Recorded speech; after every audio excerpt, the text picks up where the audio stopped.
comes the sun. Sunshine. Cue the sunshine. Good afternoon and welcome to Djuma Game Reserve. We're coming to you live from this corner of the Kruger National Park. And my name is Mark Weiner, and I have Brian on camera with me this afternoon, with Scott and Wim on the other vehicle, and Alex in final control, and Jason chasing elephants. Welcome to our drive this afternoon, everybody. I hope you're going to enjoy it with us.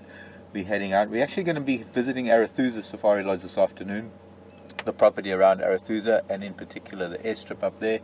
And I think there's a spider web. Get rid of that. It's been a lovely day. It's been partly cloudy and it's warmed up considerably. In fact, it's gotten very hot after a really cold start this morning, so I'm expecting that maybe some things have moved around a little bit. I'm glad to hear from some of the zoomies that big herd of buffalo came down to the dam to Djuma waterhole. So that's a good thing. I'm going to leave Scott to follow up on those big buffalo herd and those buffaloes. Just hearing a striped cuckoo. And we're going to sort of head down. I want to have a look at Treehouse Dam first on the way, and then we'll sort of potter around on Arathusa and go and find some new flowers or new trees or new things we haven't seen much before.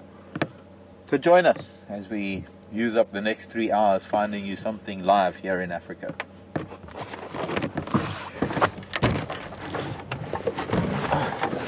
There's a fish eagle flying.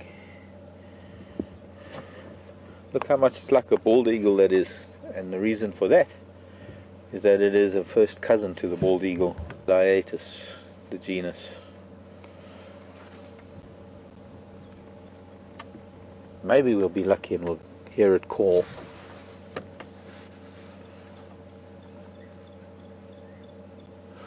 Sadly, it's flying away from us.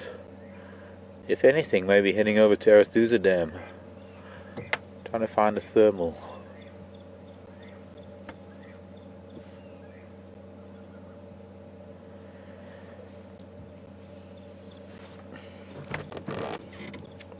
Okay, getting a little bit too bright there in that sunshine.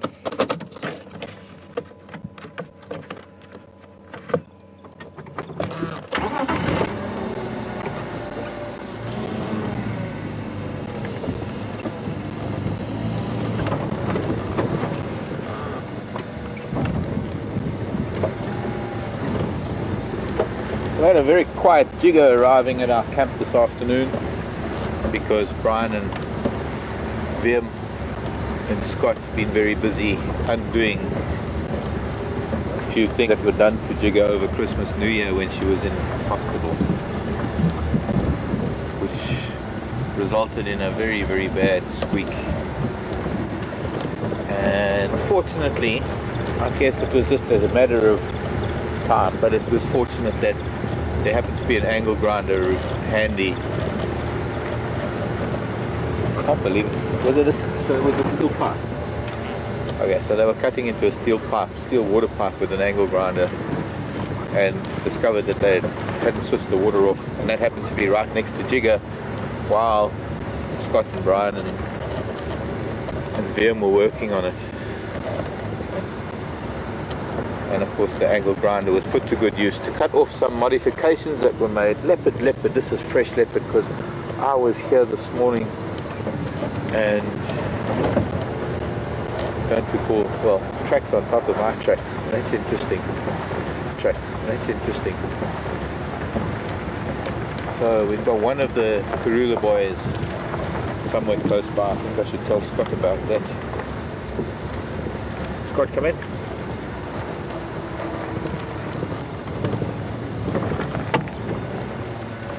Just to let you know, there's fresh Ingram Konzo coming down to Philemon's Dip heading south.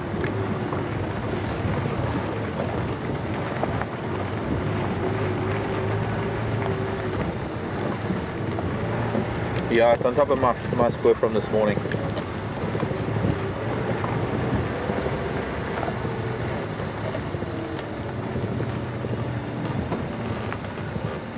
No, I'll carry on with this if you want. I'll switch over to you if you want with that Ellie Bull then.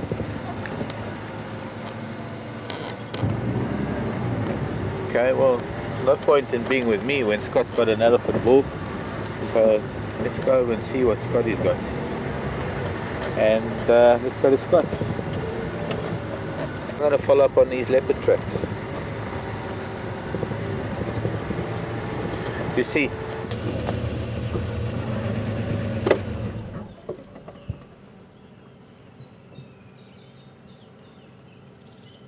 welcome on board, folks, and as you can tell, we've just got into position here.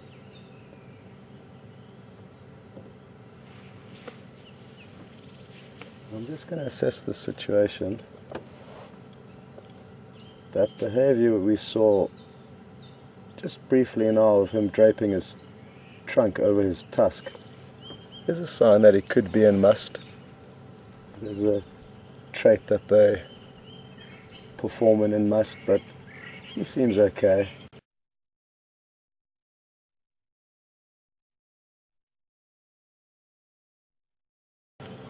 I'm tempted to try and get out and move this branch out the way, but what I'm going to rather do is just edge forward a little bit, and that way we'll have a clear view.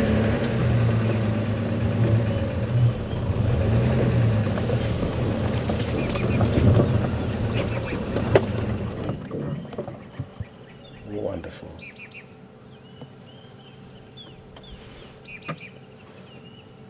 Well, this is a great start, folks. We came here looking for tracks of a herd of buffalo that were apparently at Gowrie Dam, and this is who we bumped into before we could find any tracks. What a beautiful specimen. I think possibly the biggest ivory I've seen since I've been here. He does have a little wound on his trunk there. I'm not sure exactly what that is, but that's nothing minor. Nothing major, rather. And he is a beautiful, beautiful specimen. So happy to hear that Mark's found some leopard tracks, and what a great opportunity for him to now focus on those tracks while we enjoy this beautiful sight.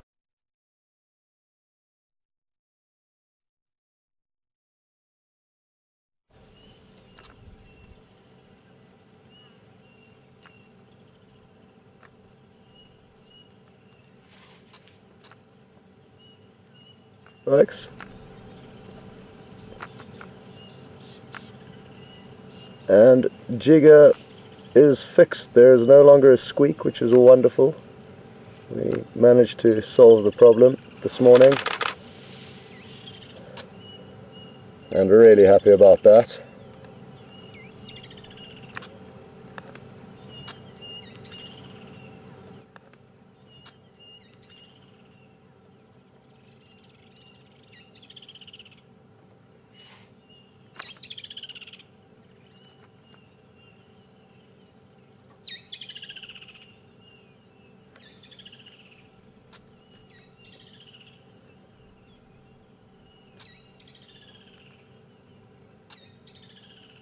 He may be listening to infrasonic vibrations when he keeps still like that and rests his trunk on the ground. It's very possible that that's what he's doing. They can communicate infrasonically, so audio inaudible to our ears, and they travel in vibrations through the earth. So when elephants do stop like this and rest, even their trunk on the ground, that also helps absorb the vibrations, but it's mainly their feet. They've got massive pads inside them, and that also certainly helps sponge up as much of the frequency as possible.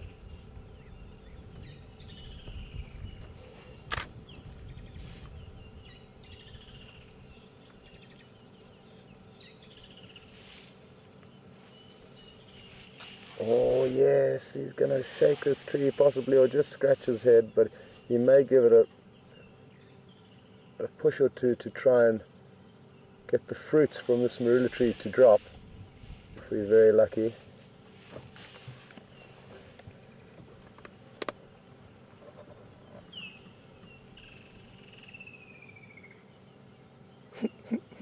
Or is he just resting? Somebody did ask yesterday whether elephants sleep, and if they do, whether they do standing up, and that is an example of how they will lean up against a tree and rest, even though that's not exactly what happened now. Let's just be careful of what he does here. No, all good. Beautiful.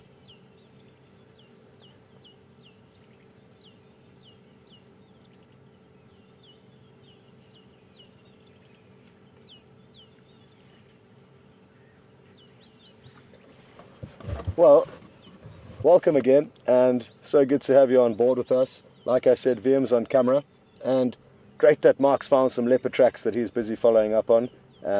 He said he didn't have much sign to work on this morning, so that's great news, and who knows, I may even head into that area and give him a hand, and that way we can just check more roads and work efficiently together in order to try and find that animal. But before we do that, we will try and spend a few more moments with this beautiful big elephant. Like I say, I think it is the biggest elephant I've seen, certainly in terms of ivory, since I've been here.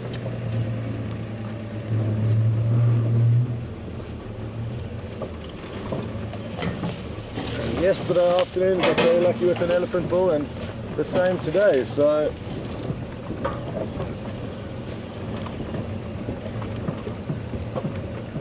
the elephant gods are looking down on us and blessing us with some good sightings.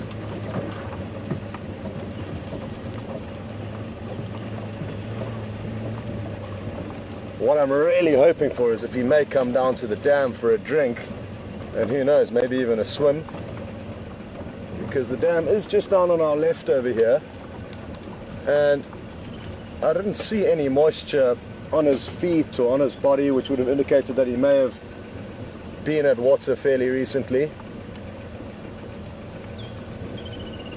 Just going to try and find a good spot to link ahead of him.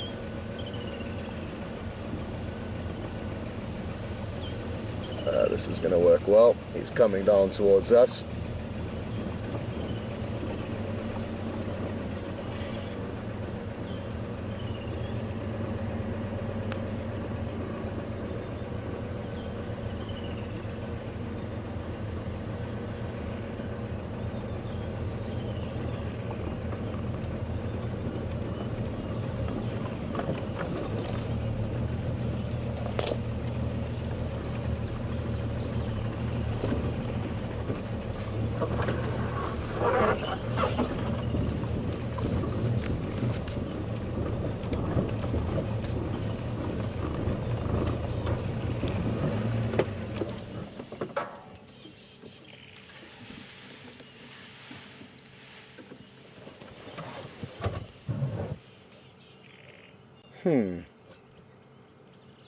Well, he honestly wasn't very interested in our plan.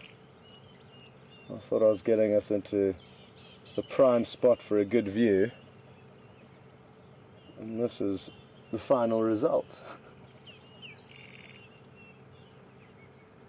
The wind is blowing very gently towards us, and I can smell now that he is in must. It's been hard to see between his legs with the long grass and the foliage that we've been in, or that he's been moving through. But now I can smell that pungent smell that he is in must, and like I said, the initial behavior that we saw where he had draped his trunk over his tusk is a good sign that they're in must. And the smell that I'm smelling is kind of like a wet saddle. That's how Jason described it to me. And I think it is a very good way of describing the smell of an elephant in must. Now, if he just continues to poke his head up, he's facing us, and if he just climbed up onto that termite mound, wouldn't that be a fantastic view?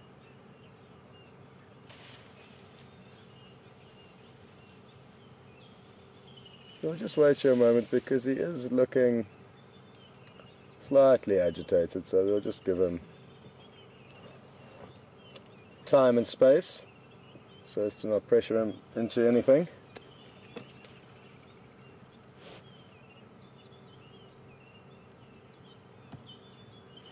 So good to have elephants back on the property. We went through a period where there weren't too many around, and that's normal. They do move huge distances. They're not bound by territories.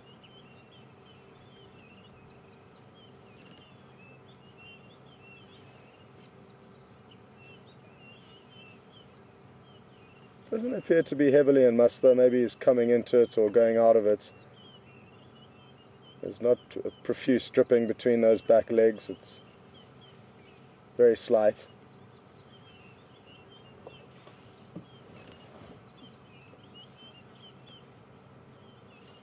But due to his behavior and the thick vegetation that he's moving through, I think we'll leave him for now, because he has indicated that he's not too happy with us, and not aggressively at all. It was simply that he rather moved away from us, thankfully.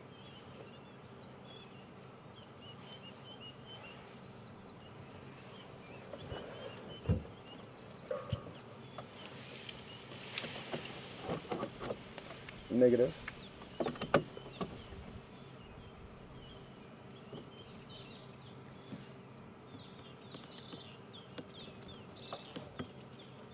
Okay, copy. Well, Mark's got a very interesting sighting, so why don't we cut back to him and see what he's up to, and we'll catch up with you a little bit later.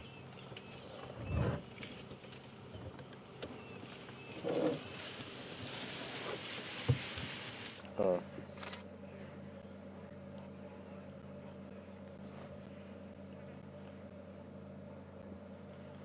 There have been a number of requests, and most of it on behalf of Kim, and I'm sure a number of budding herpetologists or even professional herpetologists, or just reptile people who really like lizards and snakes and the kind of things that I do, the remarkable creatures of the world. See how it turned its head to listen to me.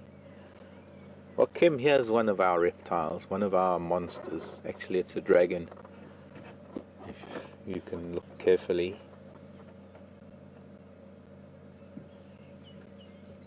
It's a very unimpressed dragon, I might add. It's got a tiny little ant walking on its snout, but it's actually not really a tiny little ant, it's actually quite a big ant. Because we can see it. The head itself is probably about 3 or 4 inches long, and this is a fully grown adult. Well, I suppose it means the same thing, but this is a fully grown white-throated monitor, also known as a rock monitor or a tree monitor.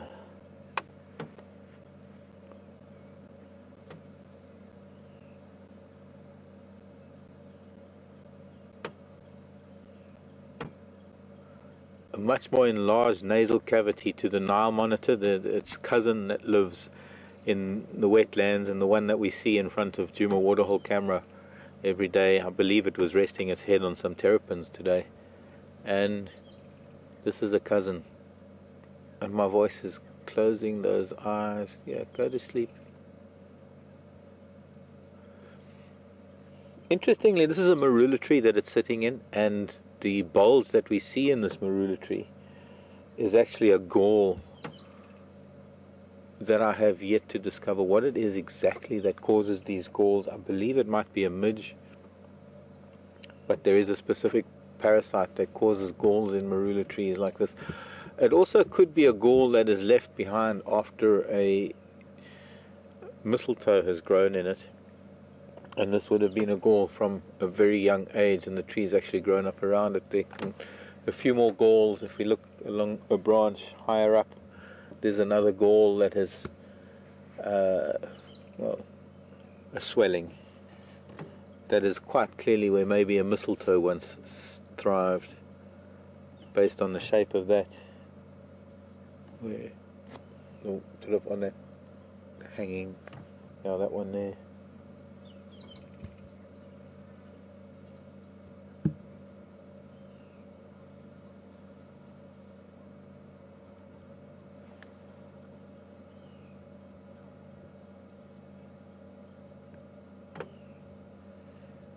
A grotesque deformation of the tree as a result of a foreign object or a foreign body or a foreign organism either living in the tree or on the tree or parasitizing the tree, and the tree develops this defense mechanism that causes what we call a gall. And I can show you galls on leaves, everything from leaves to bark to trees to fruits, and even flowers, galls on flowers, and some of the galls can actually cause deformities. So where this monitor lizard is right now is actually living within the hollowness of a gall, because the gall reacts with the sap of the plant, or rather the foreign object causes the sap to react in such a way that it deforms the plant cells, and instead of being tiny little plant cells, they get a little bit bigger, and because they're bigger, they're greater organisms that can get into them, and so it forms these swellings to try and eject or reject whatever it is affecting the plant. And they often become hollow and really wonderfully shaped things, because it just makes it easier for insects and all sorts of things to bore into them.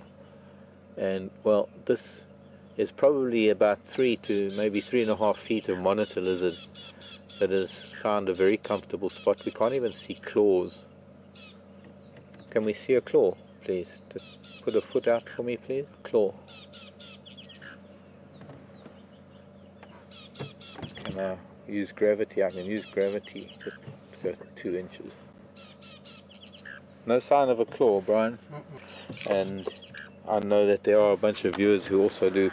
So while we're looking for reptiles and other things this afternoon, on a hot afternoon, going to go back to Scott and an elephant. Especially because he's gone to sleep.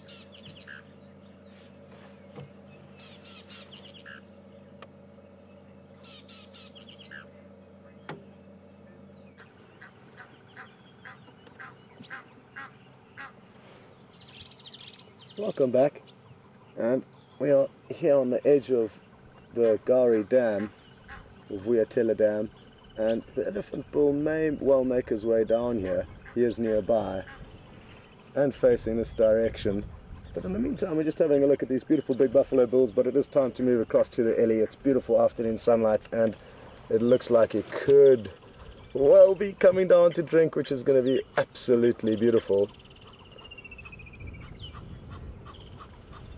I hope he doesn't disappear around the next cove, but we can follow him.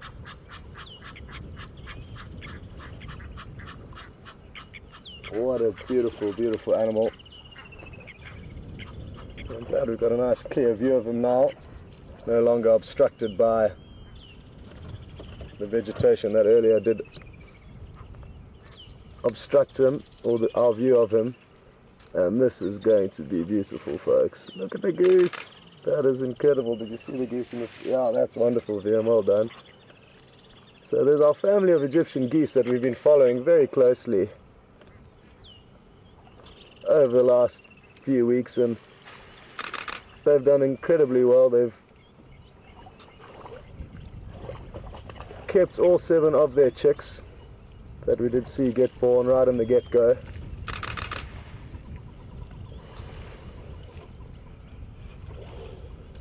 And this is just marvelous.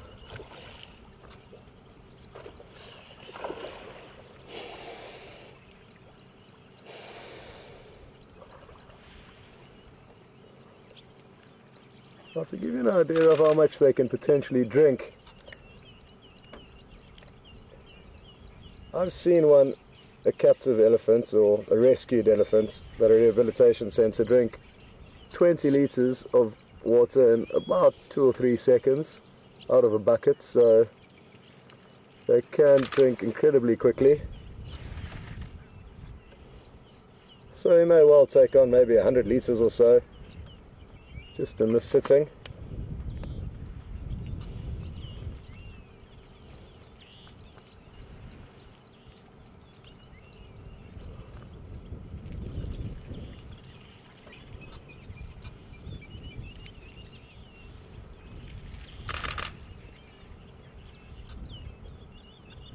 Absolutely beautiful. I can't believe he's come down perfectly for us. We've got wonderful sunlight. We've got Egyptian geese cleaning themselves in the foreground. I mean, it's just too good to be true. And now he may start to throw some muddier water that he'll churn up with his trunk onto his body. Yes, here it goes. This is too good.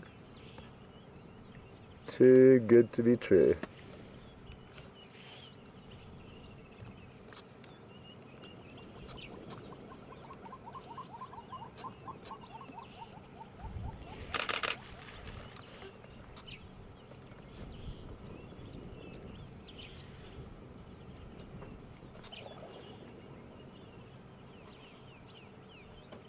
See, you'll notice how he's trying to use his trunk as a blender to get a thicker consistency of mud, which will act as a far better protective layering against parasites like ticks.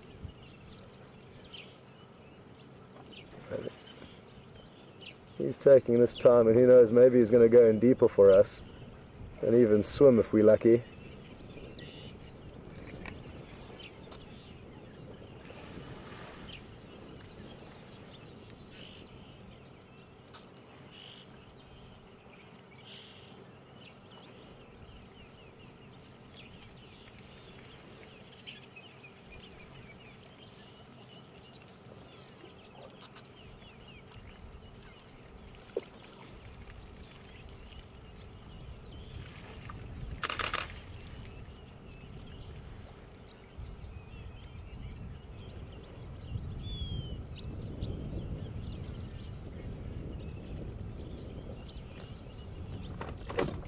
One elephant bull at WildEarthTV Dam.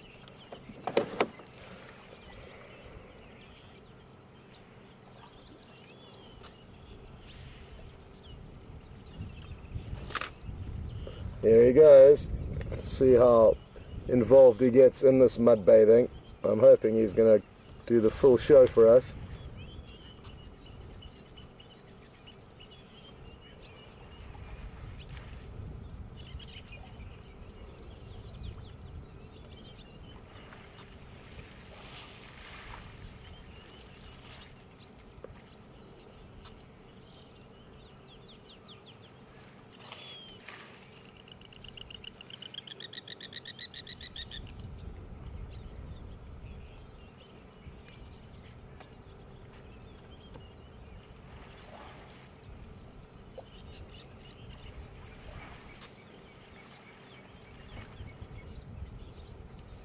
What is he thinking? Wouldn't it be nice to know?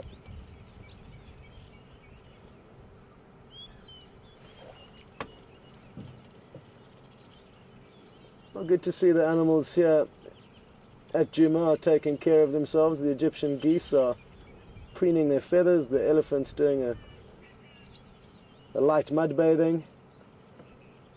So it's the WildEarthTV Dam health spa at the moment, where the animals are all taking care of one another, or themselves rather.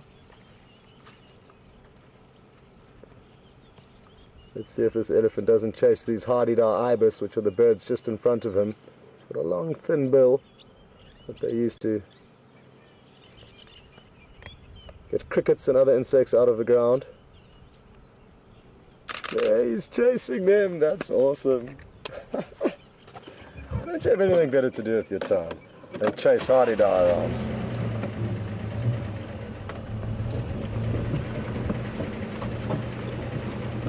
Okay, well let's follow him, because this is just too good to be true. So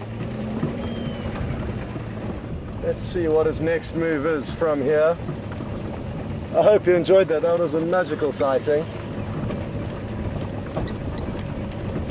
I guess the waterhole camera might be on us, so we'll give a little hello wave.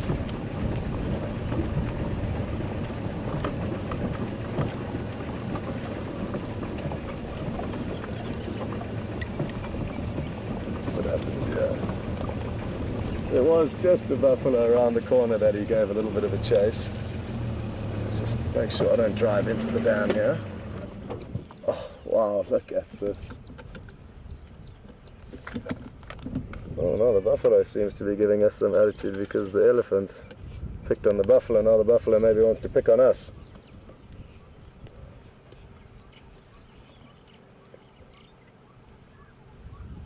I wonder if he's heading to the marula tree not far from here that's got a lot of fruits falling from it. We did see an elephant bull here just a few days ago feeding on the fruits from that marula tree, so he could well be heading there.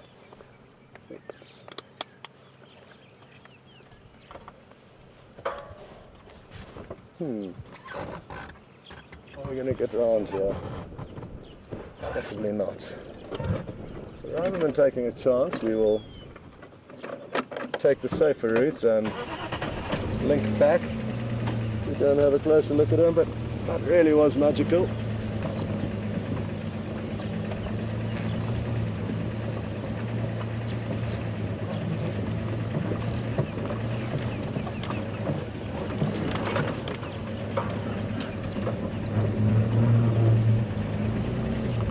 I'm glad Mark found a monitor lizard to show you. I've only managed to see one since I've been here. So really, well, here's a nice shot of the hardy dove. Sorry. Where's it? It's just sitting up here. So these are the birds that were a type of the same species that the elephant chased earlier. Very interestingly shaped bird, the hardy-dove ibis. They do have a beautiful sheen on their wings though. And like I said, they use their very long thin bill to probe into the earth and pluck out crickets and earthworms. They're highly specialized in feeding in the ground.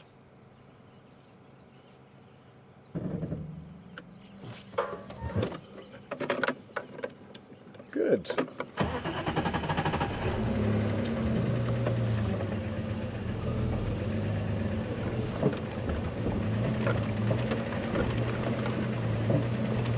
Can't see where that elephant's gone, but we'll go for a closer inspection.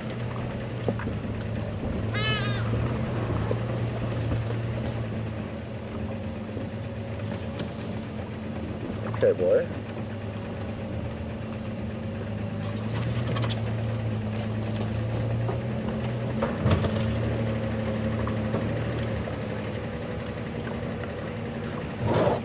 Yes, he is feeding on that marula tree, or under the marula tree rather, on the fruits.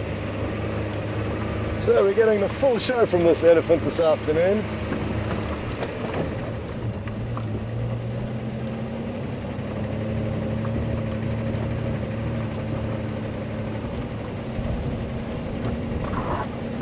It's a beautiful afternoon. The cloud cover is helping with intermittent moments of shade, and there's quite a nice cool breeze blowing, so not a very hot afternoon out here, which is great. We've been blessed the last few days with cool weather as well as great elephant sightings. So this big tree on our right is the marula tree that he's busy feeding below.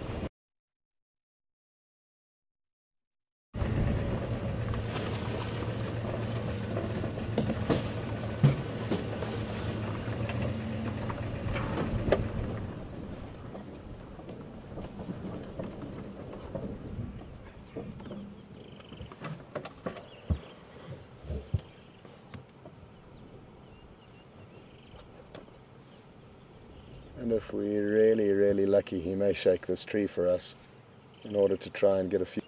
And that way, just perforating the skin, allowing the juices from the fruit to be absorbed into his system. But the fruits do pass out the other end basically the way they went in.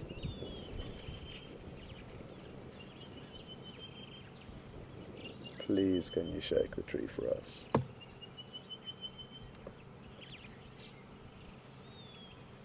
It's one of the most awesome things to see because you get a very good idea of their strength.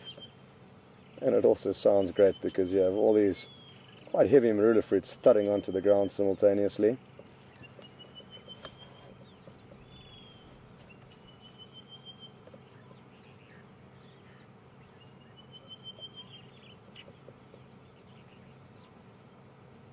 And at this time of the year, it is probably their favorite food. And it'll last for about a 1 month period probably in this area, the height of the marulas ripening in this area. But if they move further south from here, they'll continue to find marulas ripening at a slightly different pace to the ones here. I think they start further north and then work their way south. And so do the elephants. The elephants follow the ripening marula fruits. And that is what's so important about having large ecosystems that allow animals to move and target food sources that make the most sense at that specific time, rather than putting pressure on other plants or other food sources that ordinarily wouldn't be fed on if elephants did have free range.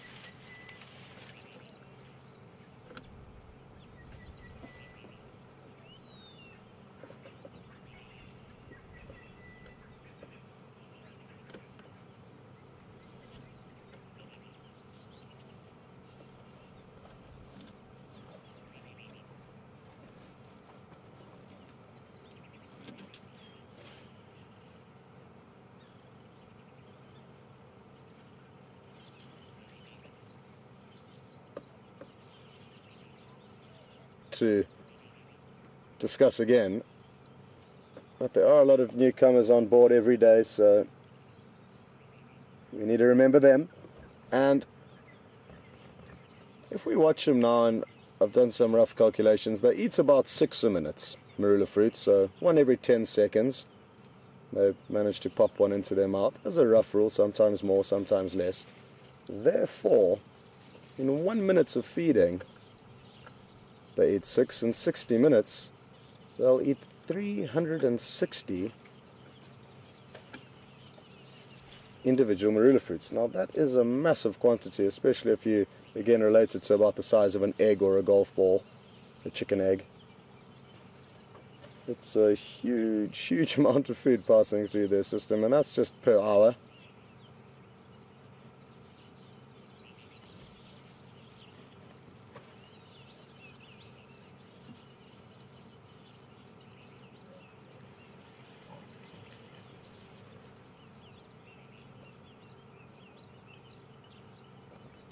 I may have just heard some buffalo snorting, so they may be having a bit of an altercation. Last night when we got back from drive, we heard 2 buffalo having quite a serious altercation just here below where we stay, between us and the dam. So we probably stay about 500 meters away from Vuyatela Dam, behind the lodge.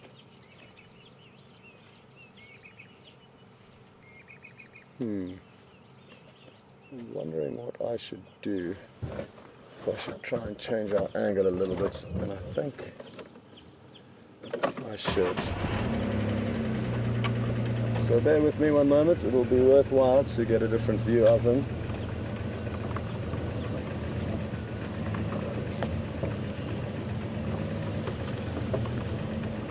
Well, it's quite possible that when I move, he may also move, and then the plan will no longer work, but at least we'll try, because it'll be nice to give VM an opportunity to film him popping his fruits into his mouth.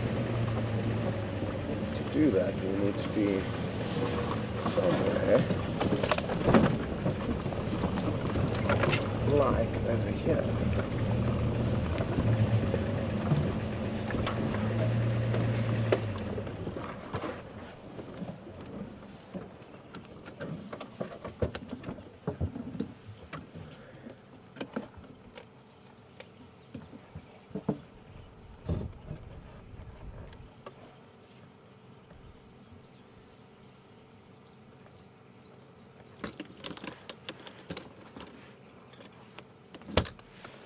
This really is such a beautiful setting that we've got them in today, and again, perfect afternoon sunlight behind us. So we, once again, are being absolutely spoilt with some quality sightings.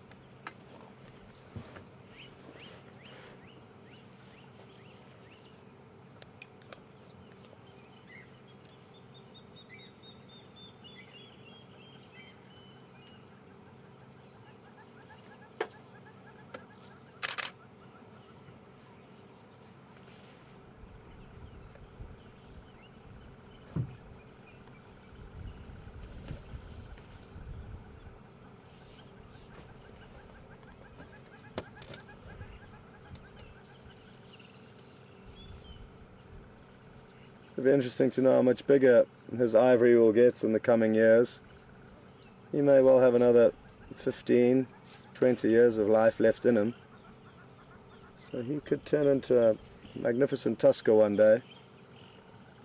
You do get elephants, seldom these days sadly, but you do get elephants whose tusks touch the ground and actually sometimes get so big that they end up snapping off because they are too long. Wouldn't it be wonderful if he turned out to be one of those magnificent tuskers? And even if he doesn't, even if he just stays the way he is now, he's still magnificent, so he's got nothing to worry about.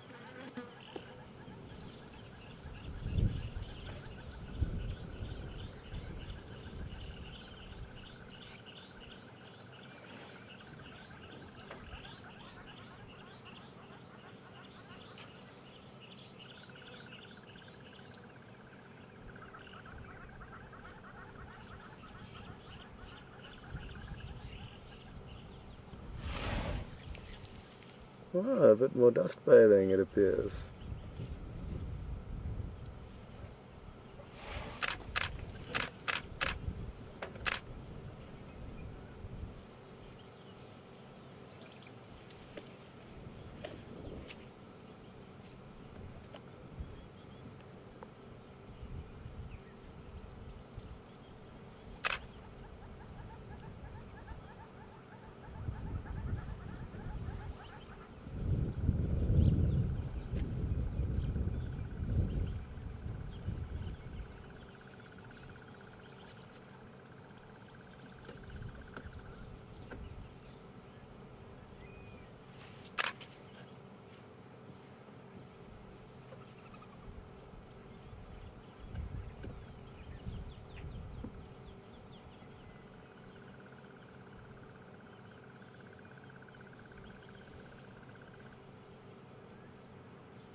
It's really nice now of him. You can see as he's picking up from bare ground.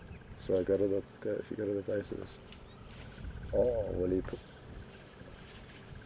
he momentarily picked up a few from bare earth, so you can really see that prehensile tip of his trunk working well.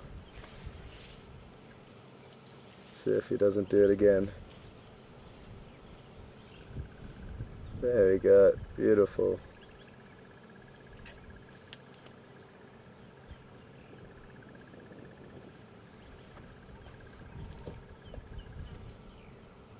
Oh, well, this is such a luck, folks. I mean, you could literally see every little move that trunk is making to collect these marula fruits. And a good shot of his toenails as well, which is a rare sight for us to show you. Look at that. How wonderful.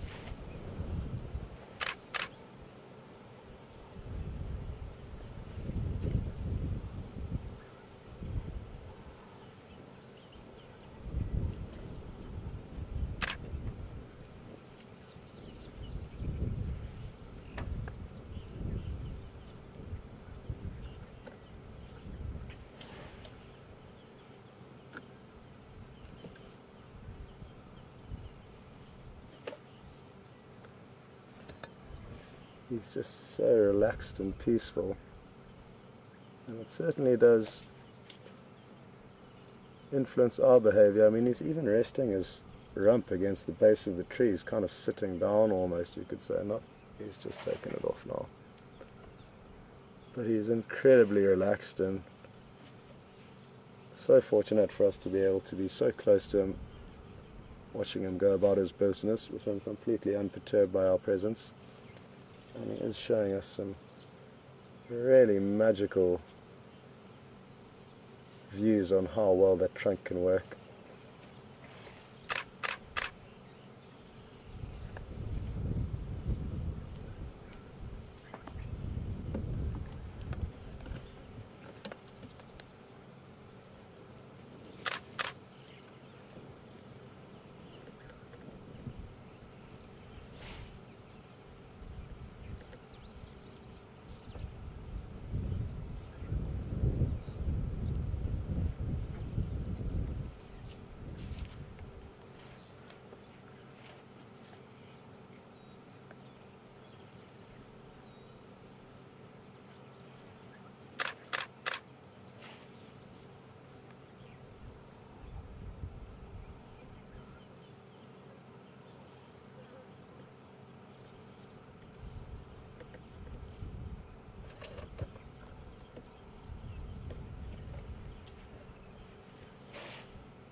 We've just got a question through from Nikki in Cape Town, and I know Nikki very well, and Nikki views a lot of our shows and has actually been out here once to visit, and while she was out here, quarantine male was in this same marula tree that this elephant is feeding from.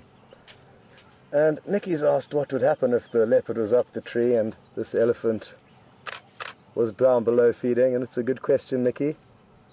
I think that the leopard would probably run away due to the fact that the elephant could well pick up its scent, act distressed, and possibly try and get rid of that leopard by chasing it. So I think as soon as the leopard saw the elephant approaching the tree, it would do its best to get out of the way before things got any more serious. But good question, Nikki, and I hope everything's going well down in Cape Town.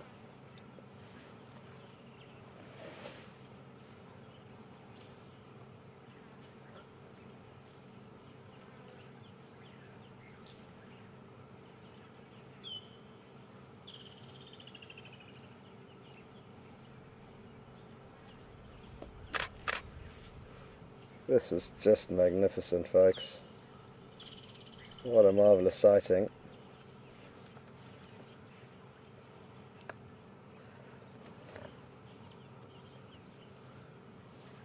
The only problem I'm facing now is that he's almost getting too close to us, if that's possible.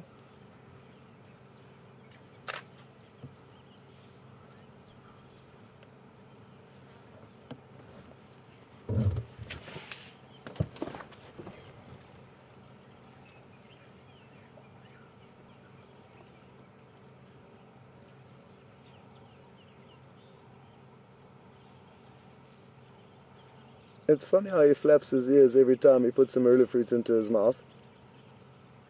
Kind of, except for that time, which is typical. But I've noticed every time he popped one in,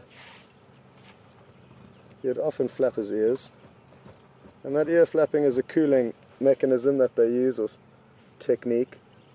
They pump litres and litres of blood through those ginormous ears every minute, and that helps cool them down.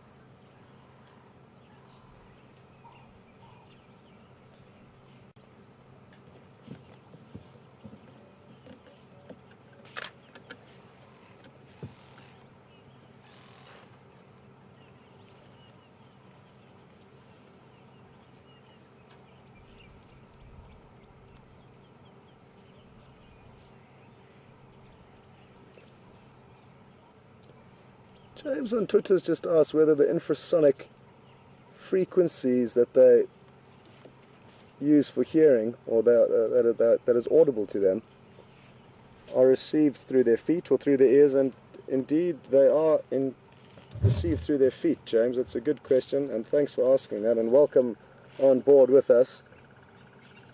Even their trunk, I've noticed, they'll lay down onto the ground when they are receiving these frequencies, so that their trunk may even aid in receiving those infrasonic frequencies, and they can pick up frequencies from many, many miles away. I think 20 or 30 miles are the figures that researchers have come up with doing various studies.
quite a few people asking the same question, Brian and Judy, just to mention two, and that is whether the elephants get tipsy feeding on these marula fruits. It's a frequently asked question, and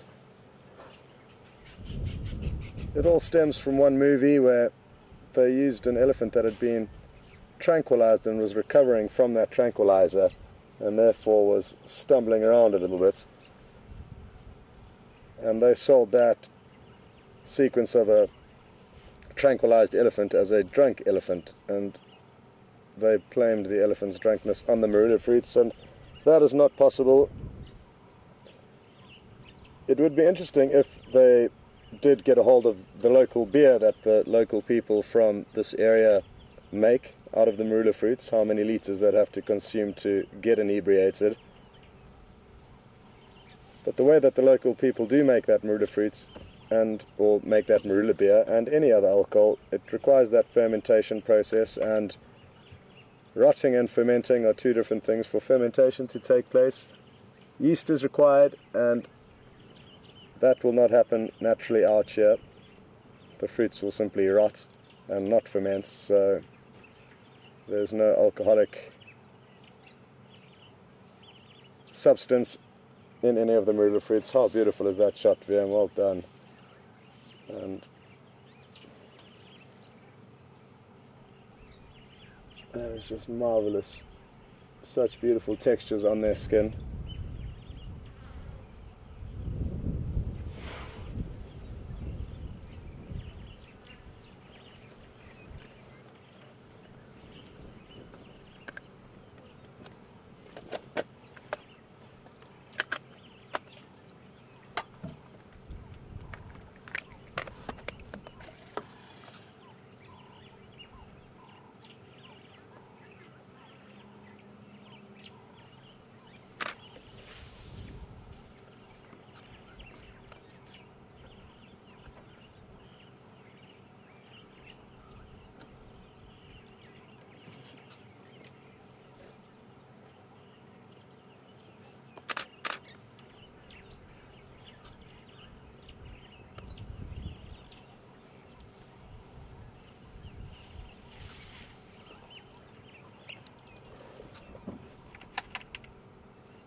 Got a great angle now of him popping these fruits into his mouth.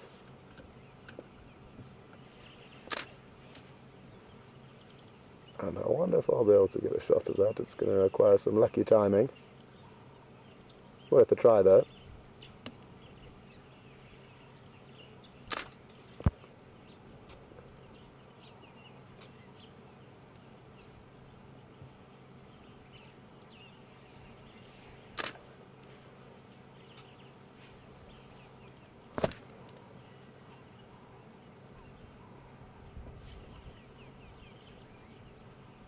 Well, interestingly enough, in that shot I just took, he was throwing 3 into his mouth at once. So that's interesting that he managed to scoop up 3. Because I often think that they were only plopping them one at a time, but in the photo I got, I saw 3 flying through there into his mouth, and I'll put that onto my Facebook page for you to have a see.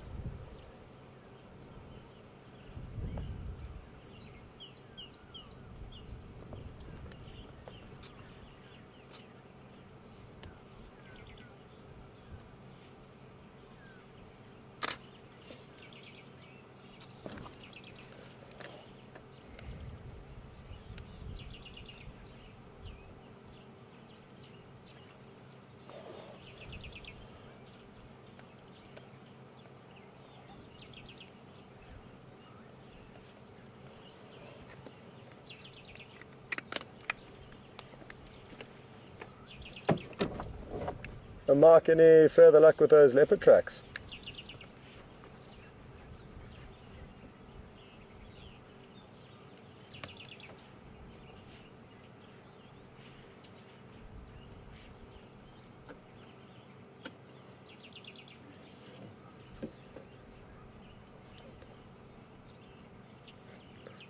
Okay, copy. Thanks, Brian. Whereabout are you guys?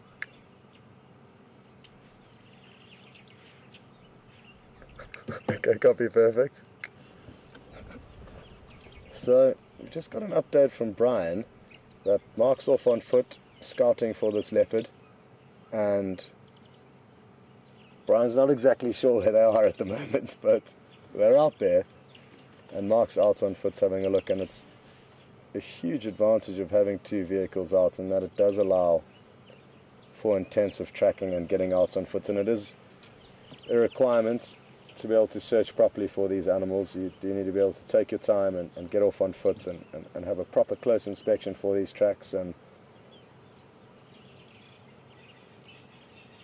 it's not an easy thing tracking, but the few times that I have been out with Mark tracking, he has got an eye for it and certainly knows what he's doing there. So with a little bit of luck and potentially some help from us a bit later, we will have a leopard in shot. But it's still early, it's only 5 o'clock, so still 2 more hours until we're done, and probably an hour until it cools down. Not to say that the leopard may not be on the move right now as we speak, it's hard to tell, but what I can tell you is that to leave this elephant bull... Okay... Are you getting grumpy because the marula fruits are hiding from you, although they're running out?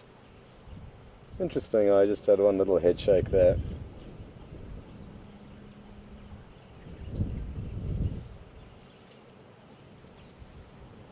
Possibly a little insect or bug bothered him, and that got him revved up.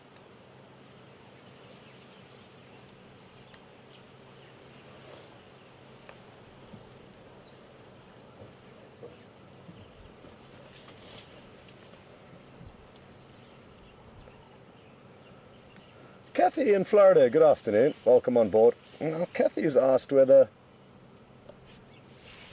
elephants can see their mouth. Now, judging from where their eyes are, I don't think it would be possible for them to actually see their mouth. But they've obviously got a good idea of where it is because it's very accurate.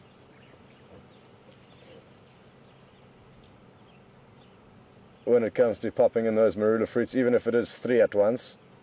So no, I don't think they can see their mouth, but they obviously certainly know where it is.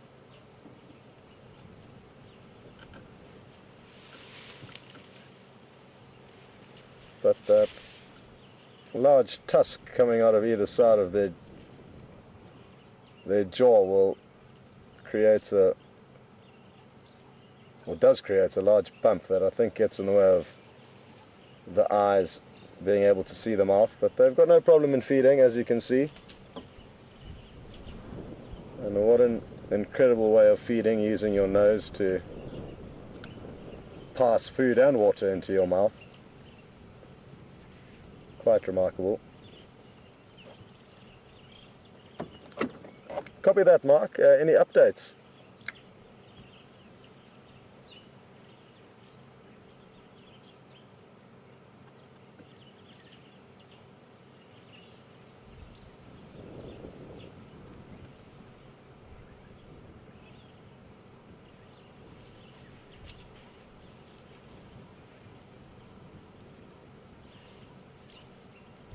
Okay, copy. You found his tracks heading down that hill in towards Philemon's dip.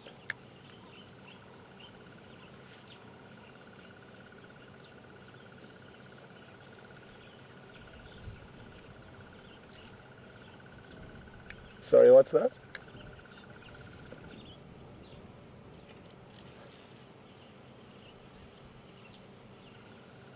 No, I'm still with the Eddie Bull here, Mark. I was just wondering where exactly he had his last tracks.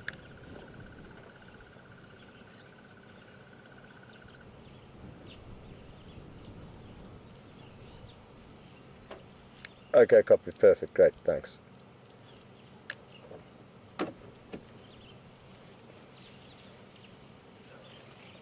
Okay, copy. Well, you'll be glad to know Mark is back on the vehicle, safe and sound.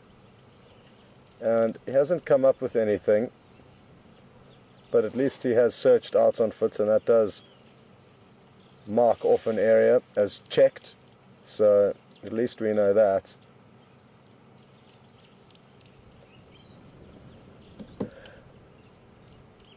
And I am starting to get itchy feet.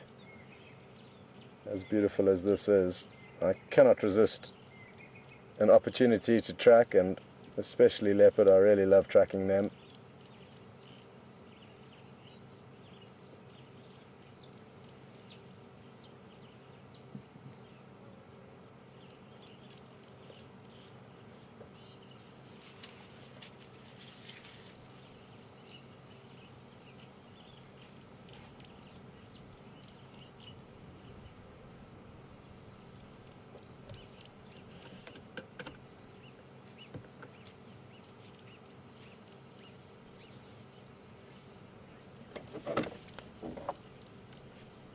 I copy that, Alex. I'll just wait for Mark to finish on the Game Drive channel.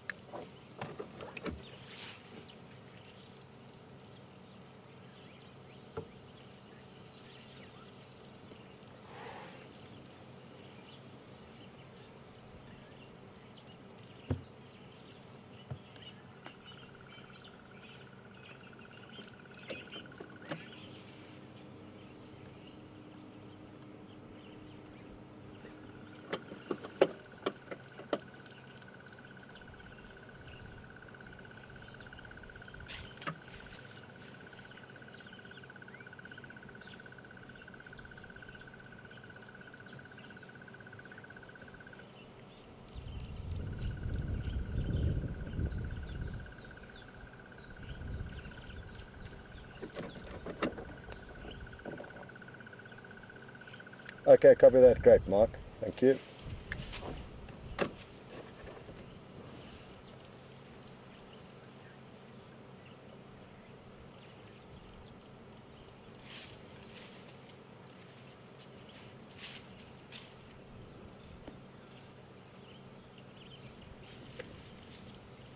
Well, it has been a spectacular way to start the afternoon with this elephant bull. But like I say, I think we do need to invest some time in tracking down a leopard. I am getting seriously keen to see one. It's been days now for me, and I'm sure some of you are as well.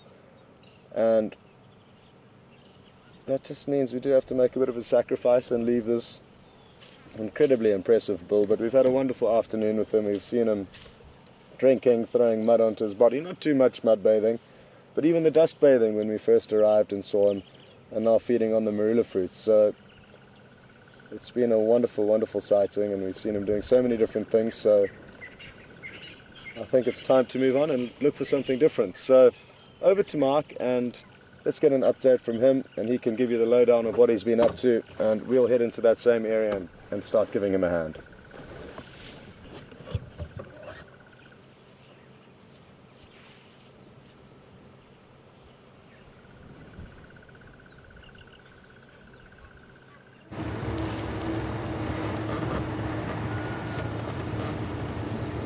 Hi everybody. I've been doing quite a bit of tracking these last few moments while you've been with that Ellie. I'm really envious that you've been with an elephant, but I've had other things to be concentrating on. I've had a set of leopard tracks that came down from quarantine towards Philemon's Dip, and I took a walk around Philemon's Dip, trying to find. I eventually found where his tracks left the road, going in right towards the sausage tree. So I walked around there a little bit, hoping that either I'd flush him or I'd find something. What is interesting is that the tracks come down from quarantine, and up on quarantine there is a juvenile batelier that flew from a marula tree and landed in another tree. Now we've got, after a cold morning and a fairly good wind right now with some good little patches of cloud, it's an indicator of, or an indication of some really good thermal activity. And even though batelier don't necessarily depend on thermals, it's ideal flying weather for a batelier. So unless there's something of interest for that batelier, I can't understand why it's still there, or why it didn't fly away, because it just flew from one tree to another. So my mind works overtime. I see a bateleur in a tree and I find leopard tracks immediately afterwards, and I think maybe leopard's got a kill. Bateleur's watching it, but leopard is getting hot, it's coming down to a lower lying area for the heat of the day, like maybe Philemon's Dip, where Mishu and Ndune, one of his older brothers, might be. This could be quarantine male, or it could be in Kanyeni. I know it's definitely one of the two, based on just the size of the track and who lives here more than anything else.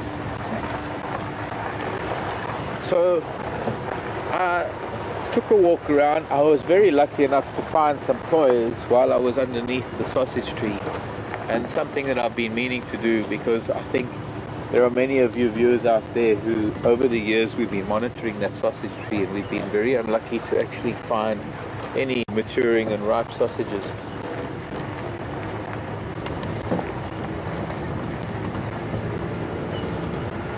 And I've managed to find a few. I'm going to line them up on the dashboard and we'll talk about them in a short while. For the time being though, I just want to have a look again. We did come past here earlier. I think also what we need to do is just sit and listen and watch the weavers, kingfishers diving. Listen for a little bit.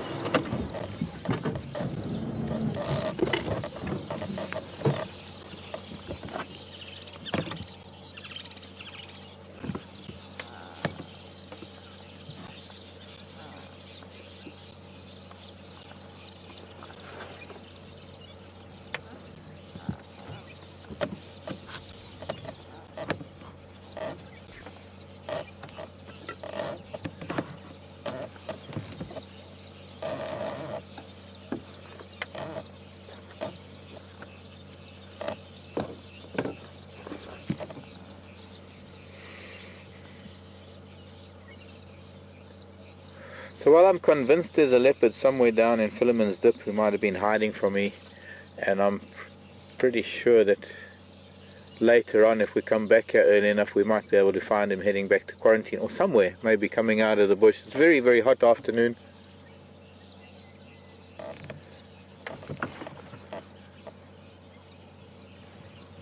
But also with this heat, obviously a leopard is going to be hiding and sleeping in some pretty thick vegetation, probably the coolest place that it can find.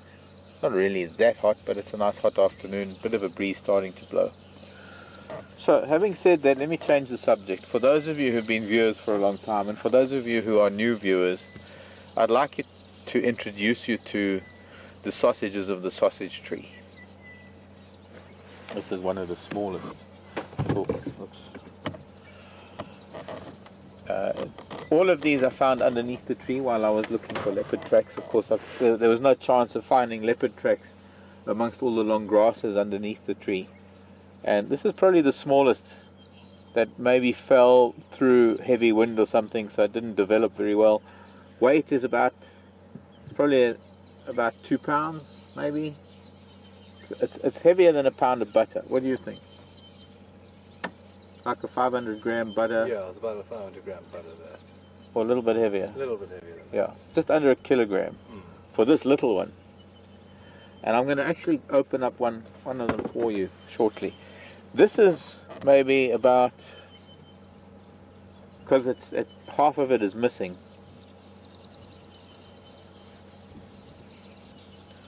These are this something got into this when it was young, and these calluses that have developed are just the fruit trying to heal itself.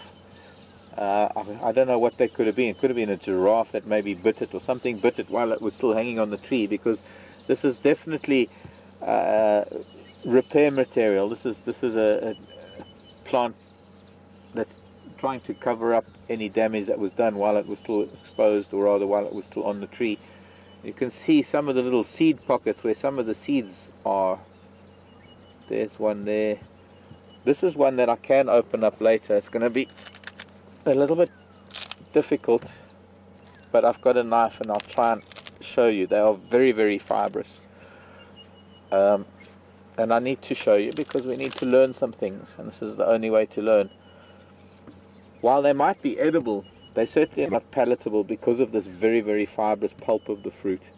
You can't really bite. There's no ways that a human can bite into this. I mean, it's juicy, of course, and it's really looking good, but it's I don't know, as far as taste is concerned, I don't know what it would taste like, but its palatability is zero because it's so fibrous, and embedded in all of this fiber, amongst all of this pulp, are little pockets of seed.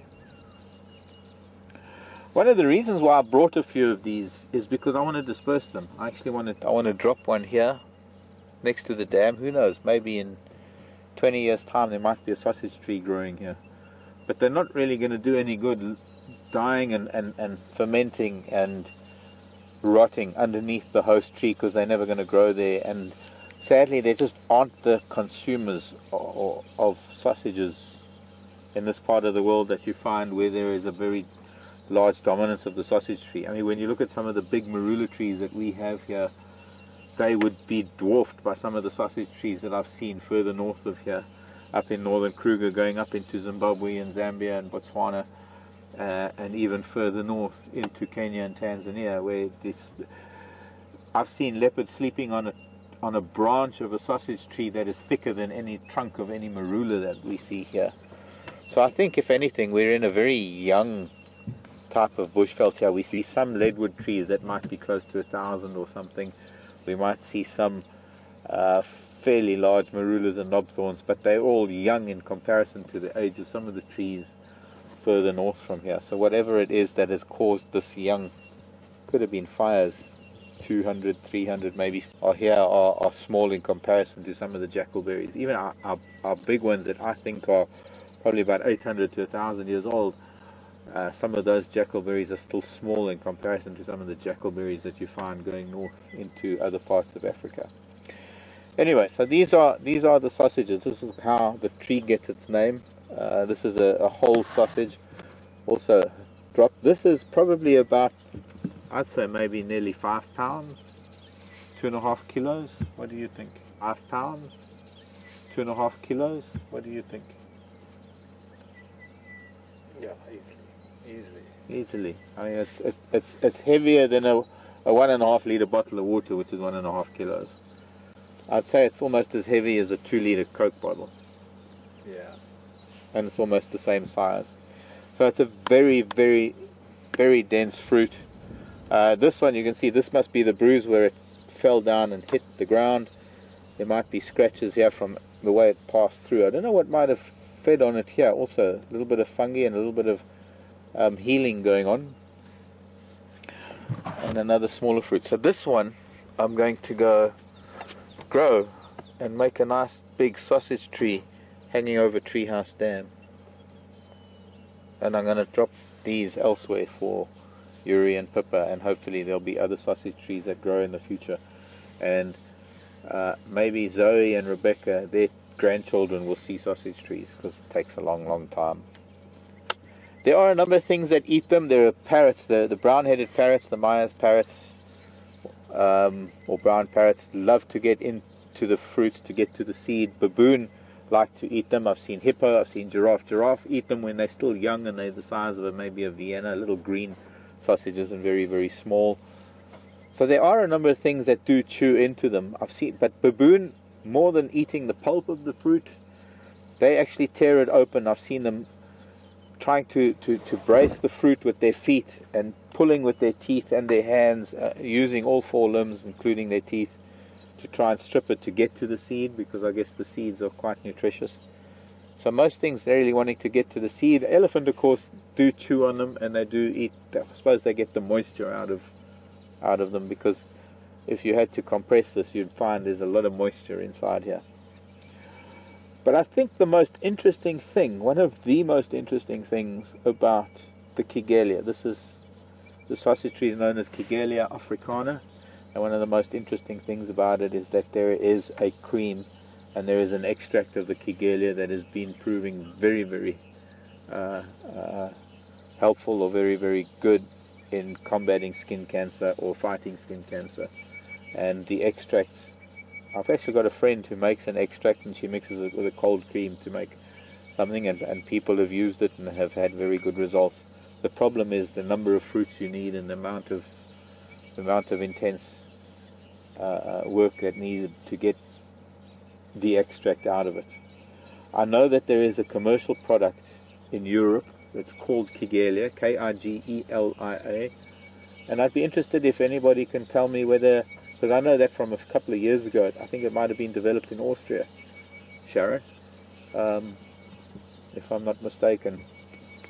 But it'd be interesting to know if it has gone any further and if there are any further developments. Anyways, having said that, and having quite extensively discussed sausage trees and their fruits, let's go and find an animal and their offspring.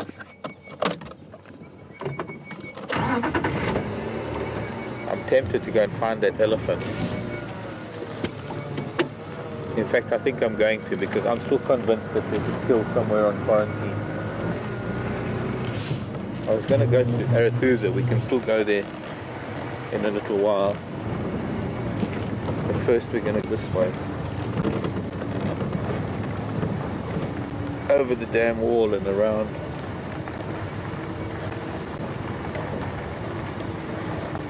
Unless Scott's busy there, I'm going to just find out.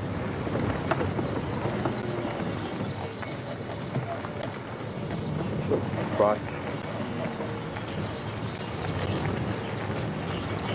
Okay, copy. There's another thing I did, which I've been meaning to show you for a while now. There was a time when Scott was busy and I was here at Treehouse Dam, and I just want to turn into the shade here because then we can look at what I'm going to do. I want to show you something else. And I wish I had some scissors. I didn't. Oh, I've got something that might work with scissors. I fished a fallen weaver's nest out of the dam, out of the water. It was full of algae and it obviously had fallen a long time ago. And I left it on the side for it to dry, and I'm hoping that it's dry so that I can maybe give you a cross section, see what a weaver's nest looks like while they're all building and reinforcing their nest.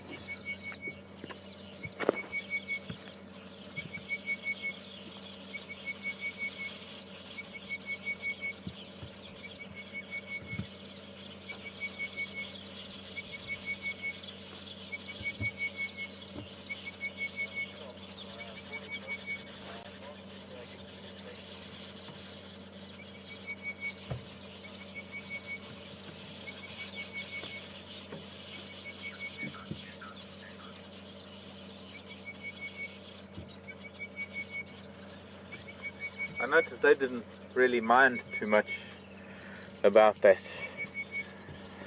Now we've seen them making the nest, and we've seen them actually very active on the nest the last few weeks. But it's very seldom that we're actually able to get almost like a 360 and a really good idea of how the nest really works. So this nest, this is where it was hanging from. This is the top. If I can pinch it there, it would have been hanging like that. And if I can show you the bottom, just rotating it, there is the entrance to the nest. So if I show you, well, I don't know how to quite orient it properly, but that's the entrance that hangs down. And now some weavers actually create quite a large entrance, quite a large tunnel. But you'll notice that the entrance goes in to a bowl, and the bowl, this is one of the reasons why chicks don't really fall out of the nest very easily, especially in heavy storms. So from this profile that I'm showing you here, this is the bowl of the nest. The entrance comes in from here, and then no, other way. See, I just can't use mirrors. No, that's still the wrong way. Just explain I looking mustn't. at it. I know. I'm trying to explain it looking at the camera, and it's not working. Okay, so the entrance comes in and it curls around, and then this is the bowl of the nest over here. So when it's hanging, doesn't matter how much the wind is blowing, there's enough of a lip above the bowl that the bowl is perfectly protected, as well as the cap of the nest. And I would love to be able to, of course you've got to remember that this nest has fallen, it's never going to be used again. It's history. It was probably never used. I think I got a little pair of scissors on this. I normally carry some scissors with me, but not today. I would like to be able to try something new. if I can almost dissect it. Yes, this will take a while with a tiny pair of scissors, but I'll get there.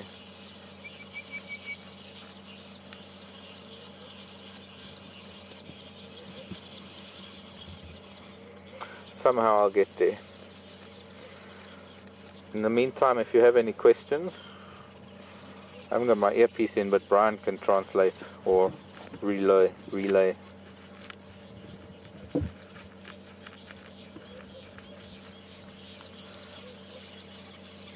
One of the reasons why I want to do this is because I want to show you why, or rather how, these birds make their nests, but also how intricate the nests are. And it's not just a bunch of dry grasses or a bunch of grasses in a really rough, it's the exterior that, it's almost like our homes. We might have a rough brick exterior, but I promise you on the inside it is probably the most comfortable, the most beautiful and softest.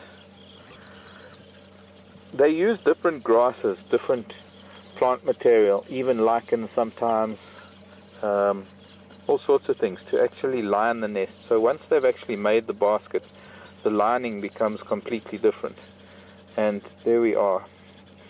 If I can just open up the entrance once more, and we will see an entire cross section of a weaver's nest. For those of you who are interested, it's amazing how they build them. We're very, very lucky at the moment. We have a red-headed weaver that is building a nest in the carport. I didn't cut it enough, sorry. One more minute. I'm getting, no doubt, a lot of debris on me, but orange-breasted bush shrike. Coffee tea on me.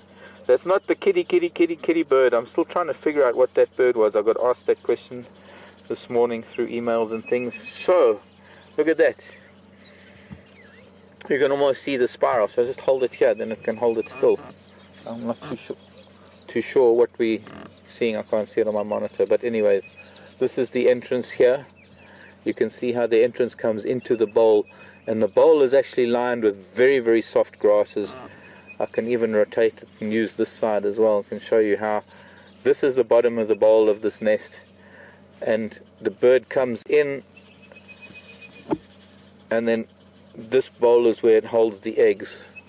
And I've cut through almost like a spiral. I mean, it's just amazing that it is a spiral, but oh, there goes the other half. I'm hoping that you're getting the picture that this is the entrance here where my finger is.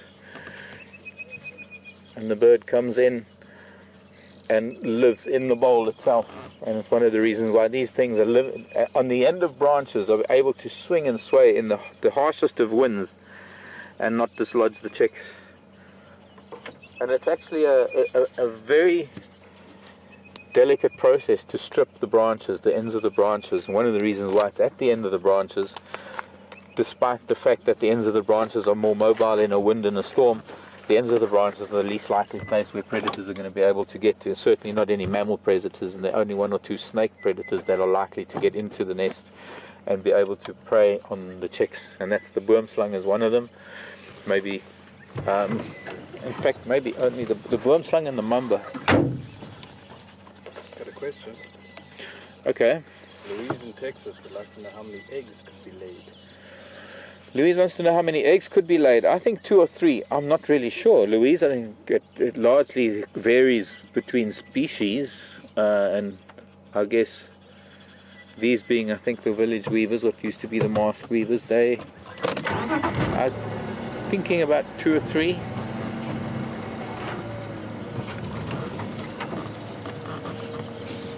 So, goodbye. Weaver birds. Yes, update.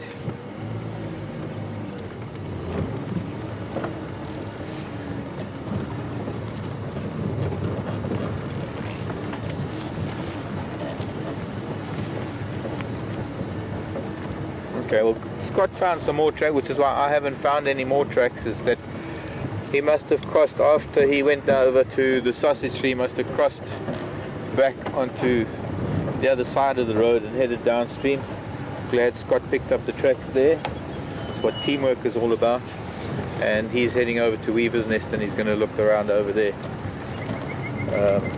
I suppose that means we shouldn't really have to. Yeah, let's leave Scott with that. I think because we can get to Arathusa, we can find some other things.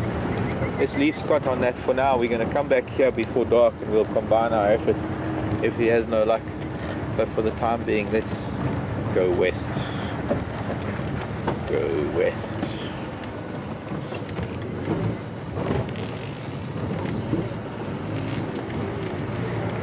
Must be why I didn't find anything, but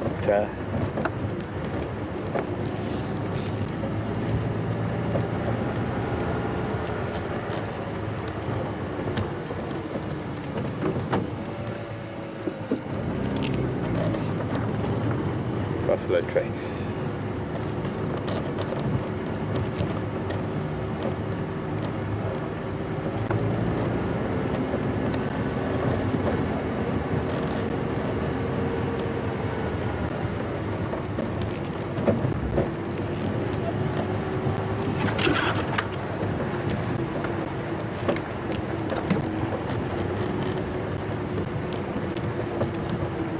I want to emphasize that nest has been lying in the water for days and now it's been lying on the ground for days, and by no means would I ever do that to a nest unless it was a fallen nest and they are rejected. They are cut down when they are deemed not worthy of raising chicks for whatever reason.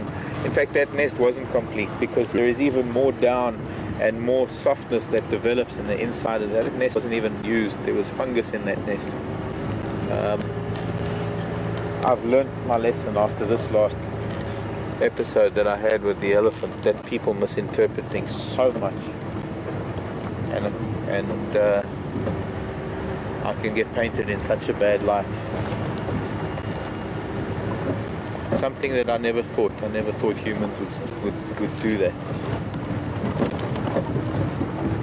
but they do. I guess I'm a little naive, but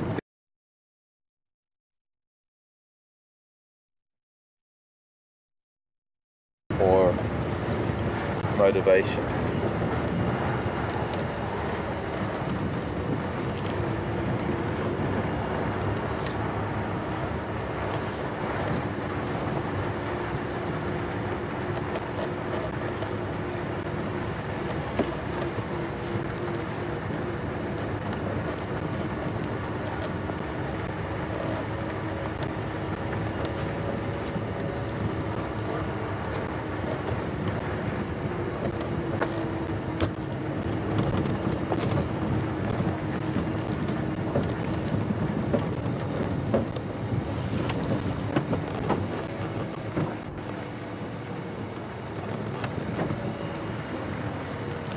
From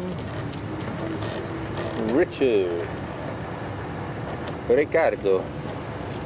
Hello Richard, and Richard is asking if we get both green and black mamba. Caribbean sands? No.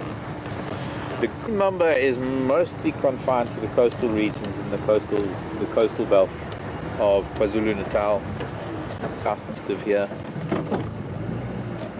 There has, as far as I know, been a report of green mamba in Kruger region, but that was considered to be a green mamba that hitched ride in either a camper or a caravan or a car or something from the coast. Because let's put it this way, I've never ever seen one, but I know that they just don't occur here. It's out of their range. So we only get the black mamba here, Richard.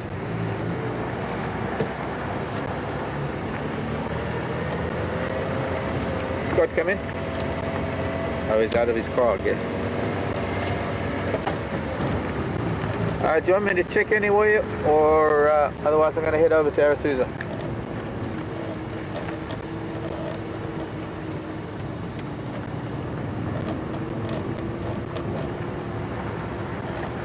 Okay, copied. Well done on that. I'm on Gowrie Main at the moment. You want me to head down towards Twin Dams?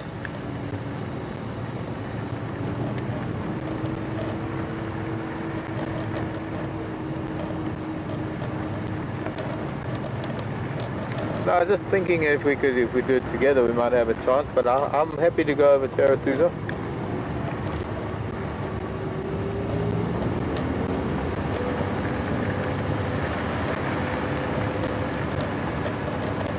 Okay, copy it. I'll catch up with you. Maybe later he might pop his head out somewhere. We'll book up again when it gets a bit cooler. Thanks, bud. Okay, so I'm going to leave Scott.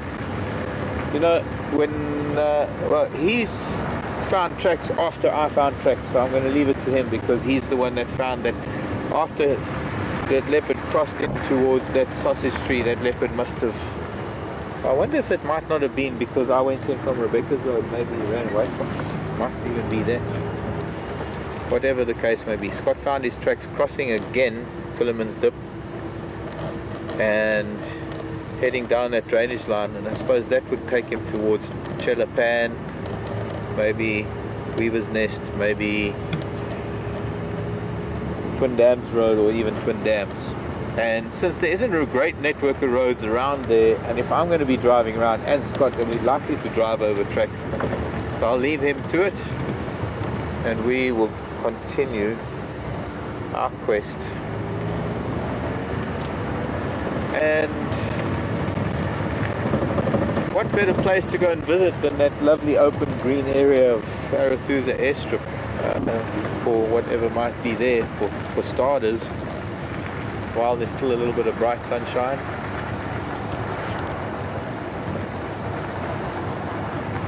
And maybe being closer to Arathusa, I can pick up things on maybe Arathusa's radio. There might be some sign of the Birmingham boys, or maybe shadow, maybe even news of what's happened, if anybody's seen her cub.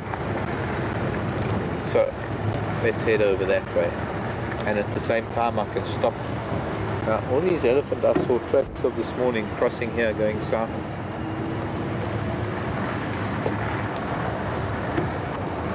Maybe I can show you a flame lily or two on the way. Another elephant crossing south, very fresh tracks. I'm getting a little bit of elephant withdrawal at the moment. Haven't seen an elephant for a couple of days.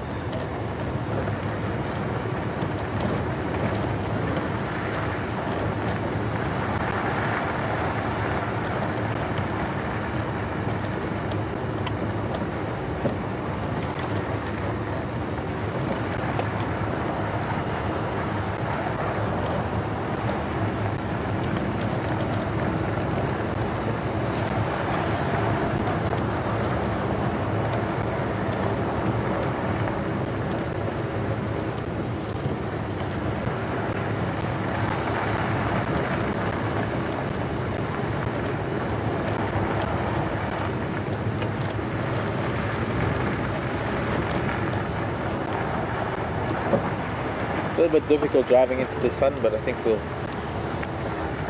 only got a little bit more of that as we head a little bit west.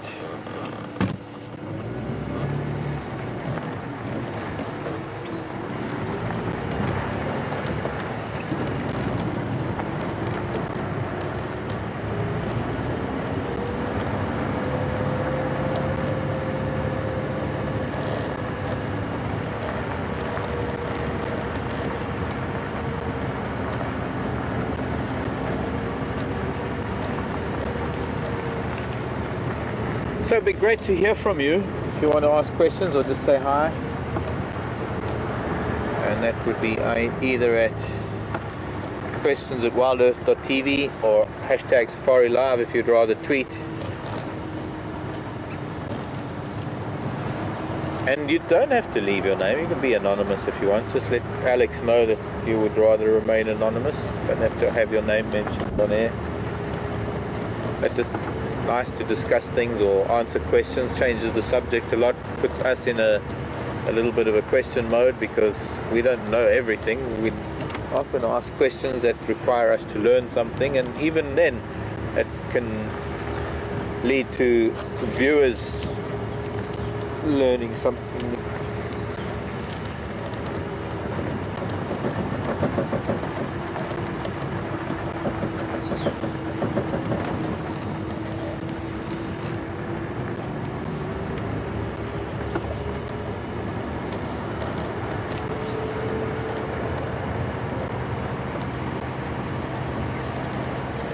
I can hear carmine bee eaters.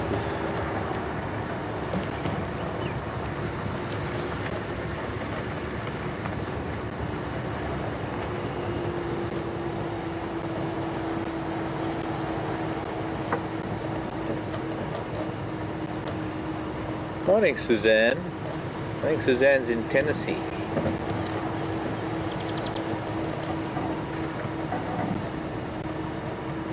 I heard some bee eaters and I think they were carmine. Suzanne was asking about the upper lip of an elephant. And here's the rock, which means that here's the lily too. And there's a third flower starting to flower. But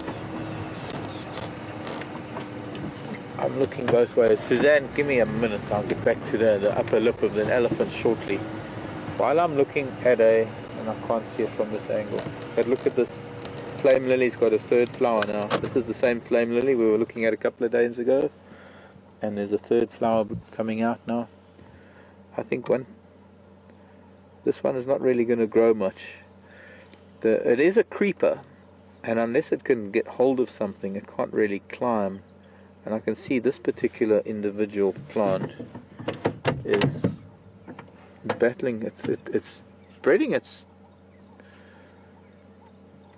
spreading, but it's just not finding anything to climb. But I would like to show you something, which is interesting, because a lot of climbers, a lot of creepers, the creeper has the flower and the leaves, and it has separate tendrils that wrap around things. In fact, there's even something to the left. A lot of the cucumber family that we have here, the cucumis family, are like that. They have tendrils and they're climbers. But this particular plant, it's the ends of the leaves that actually become the tendrils, and I'm going to try and find you an example of that.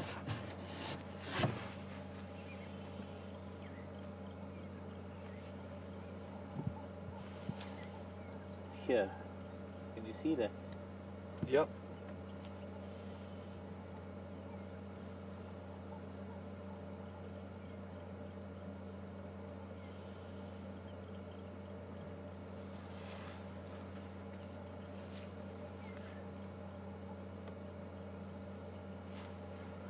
All the flowers down below that actually look like the ovaries are swelling, so they look like they've been pollinated.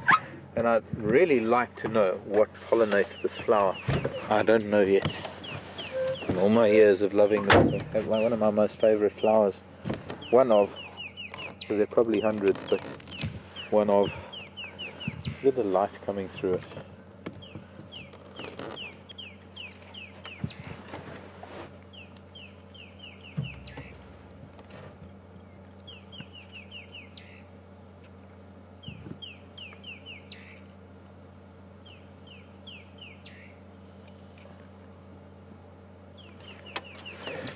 Now you can imagine the same flower in a sort of coral red or yellow with red tips to it. Can't help myself with beautiful flowers for you beautiful ladies out there, you know. Flower for the ladies. That's my flower for today. Some of you may have missed it the last time. Just to know that I'm thinking about you all. An elephant's upper lip,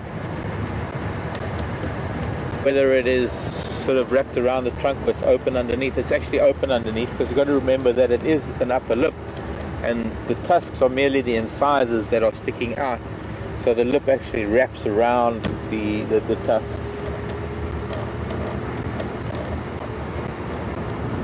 That's a quick answer. I could have gotten to it, but I was distracted by that, and there was a dead tree that I was convinced had some carmine bee eaters. And while I was talking about the flower, I didn't hear the carmines. They must have flown on. I'm not sure if we've been able to show you carmine bee eaters yet. They were probably one of the prettiest of the bee eaters. They were really beautiful. They wear pink for breast cancer. Should be in fact, it should be the iconic bird, the bird that is the icon for breast cancer. A bee eater.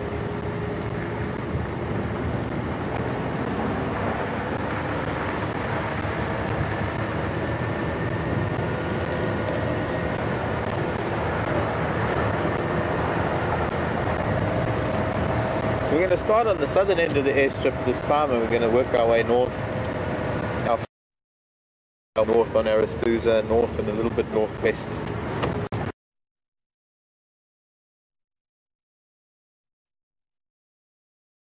May pick up there.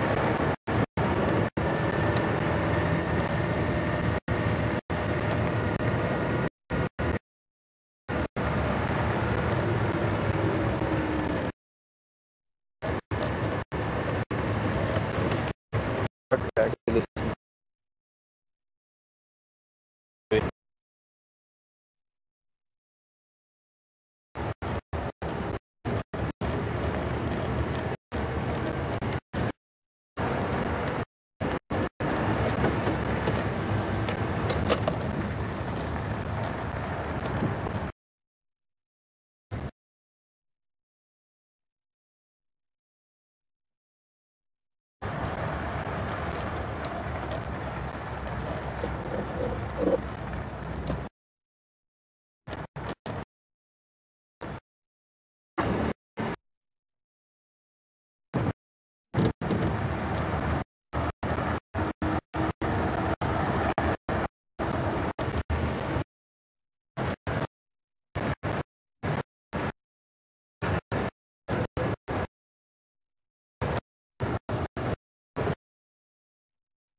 Welcome back, and sadly myself and Vim haven't had any more luck than Mark has, but we have spent a bit more time searching through this area, and as Vim is showing you, the sun's beginning to dip down, and that's a good sign for us, because even though that leopard did move during the heats of the day, he could well have lay up somewhere between now and then. And I'm guessing he could still be lying up in the drainage line where Mark last saw his tracks going towards.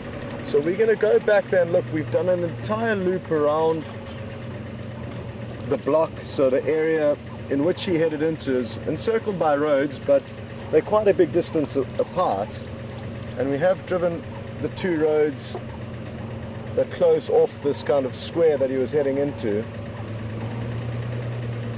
No sign. Also did spend a little bit of time on foot, but not much. Just checked one spot on the southern side of the drainage line to see if he did cross. No sign of him crossing at that particular crossing, but he could well have crossed. His general direction was kind of south.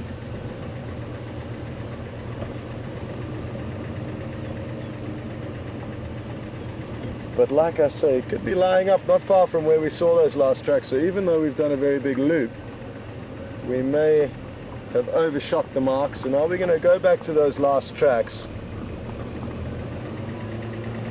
and have another look around. I may get off on foot again.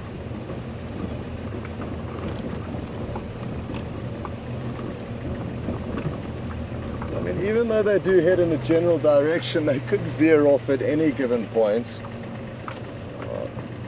When we followed Quarantine for 3 hours the other day, he started off by heading south and then cut back north and then eventually west. So I mean, the general direction is only applicable up until the point that they then change direction again. So that's impossible to tell how long it will be. Okay.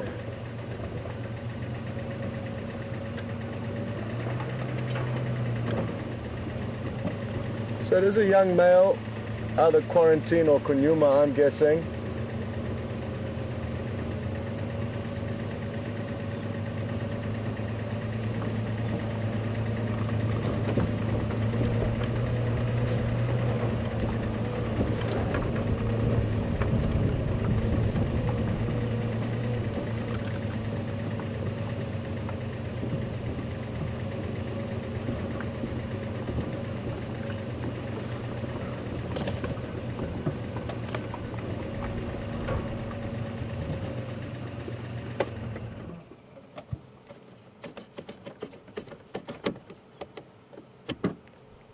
Alex, how's Mark's signal? I would like to get off on foot again here.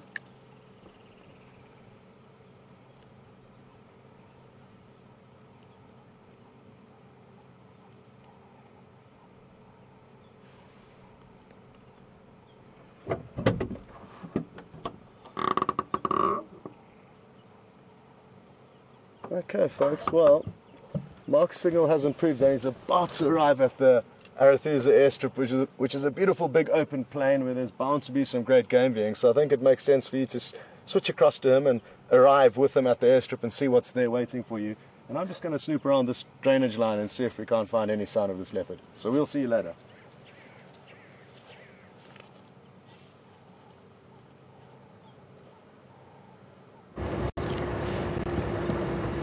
Welcome back. Exploring this strip while we were on here, and I guess it's still quite warm, so I'm not really expecting many animals on the open air.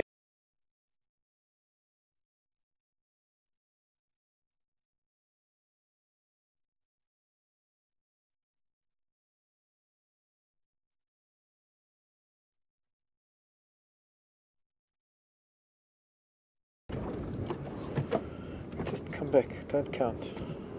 Okay, that's great, we're back again.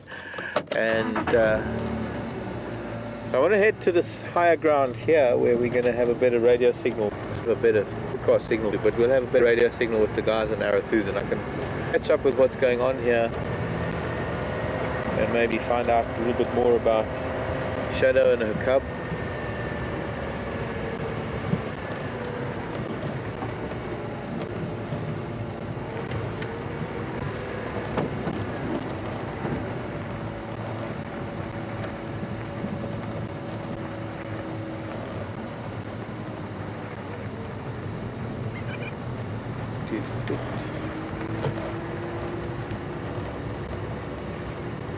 Yeah, it's been a bit hot for anything to be out here today. The temperatures are dropping.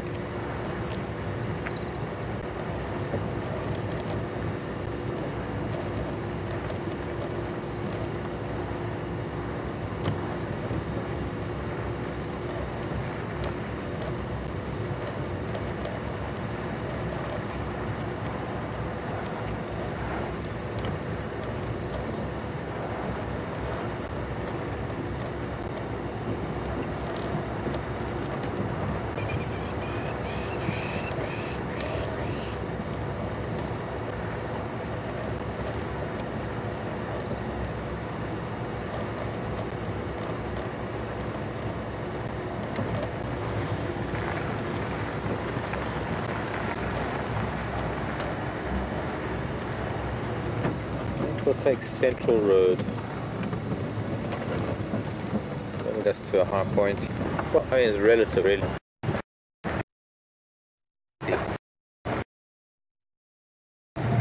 Hello geese, hello plovers. Sorry to disturb children. Nobody here in the mud. I think this is a mud wallow of note.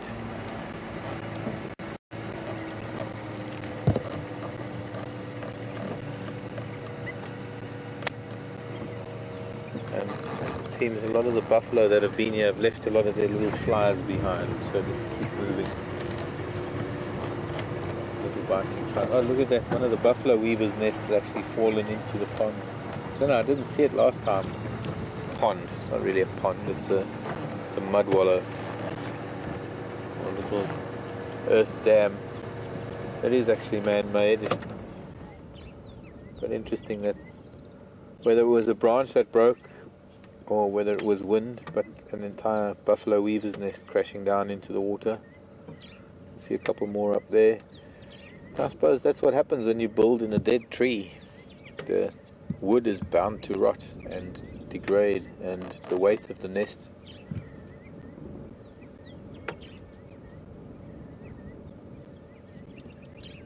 that one's going to fall too one day.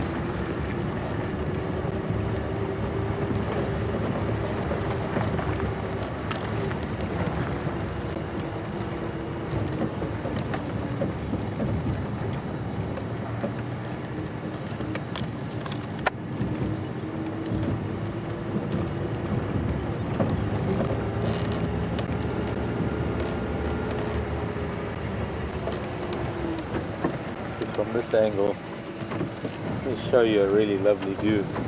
We've seen the airstrip from a few angles, but this is something really pretty.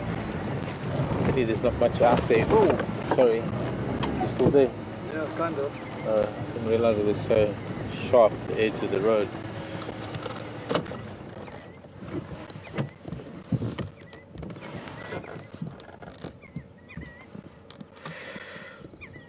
A little bit of a thunderhead brewing in the distance, but not much. It's a beautiful scene. This is Africa. TRA.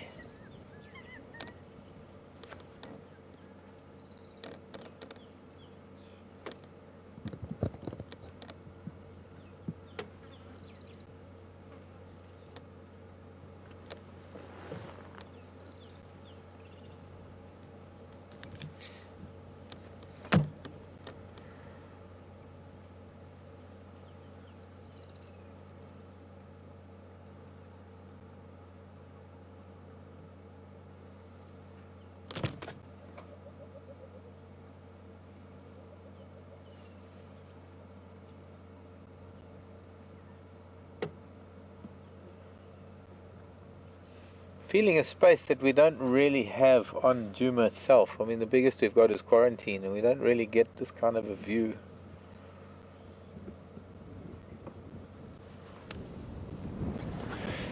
Okay. Must remember this for the afternoon. Next time we're here in the afternoon and we've got buffalo or something down there to give us a bit of context and shape of the subject.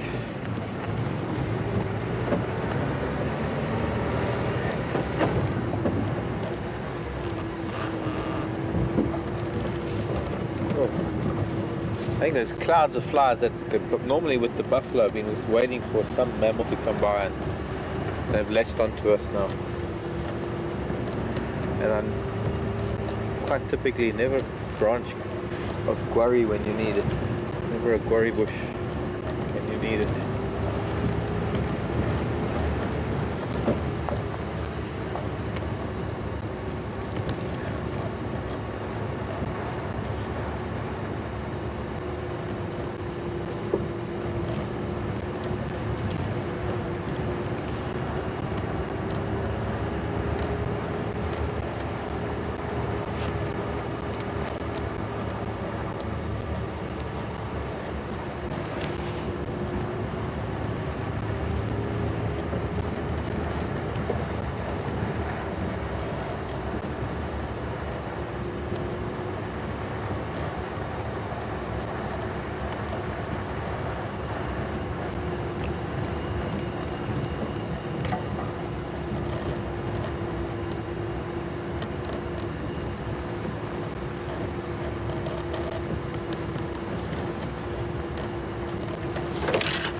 Oh, look at this bird here. Two of them, two male Namakwa doves. It's one of the prettiest doves that we have, but they must be juveniles because they've got a little bit of a tail. No, well, juveniles wouldn't really have the face. Normally the tails are a lot longer. Looking a little scruffy. I think they might be just sub-adults. Looks like it. They look like children to me. We don't see them too often, and one often finds them on the ground, as with most other doves.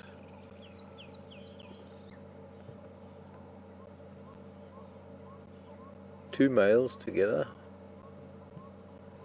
all fluffed up. They've got their long tails.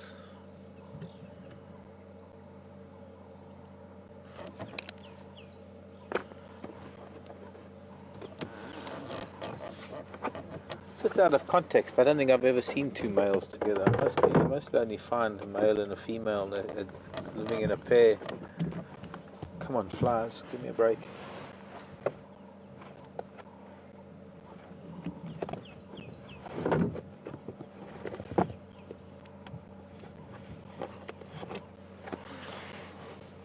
And interestingly, they're just sitting there, which is really beautiful. We're able to see them. I'm going to quickly scan something in my book because I want to look at something to refresh my memory and learn something new.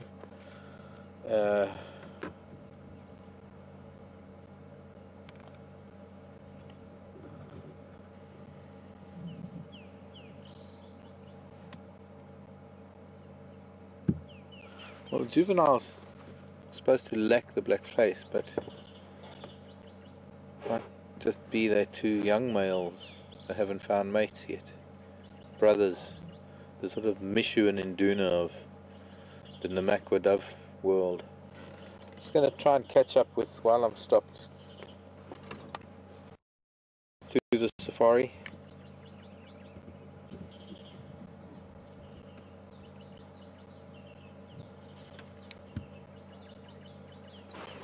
No, Alex.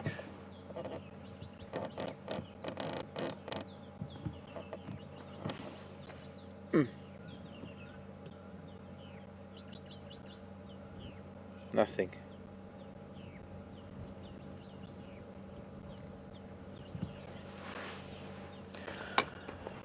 Alex, I had to turn your volume down. I was trying to get hold of someone else here on Arathusa, so I only got the last of that on an impala kill.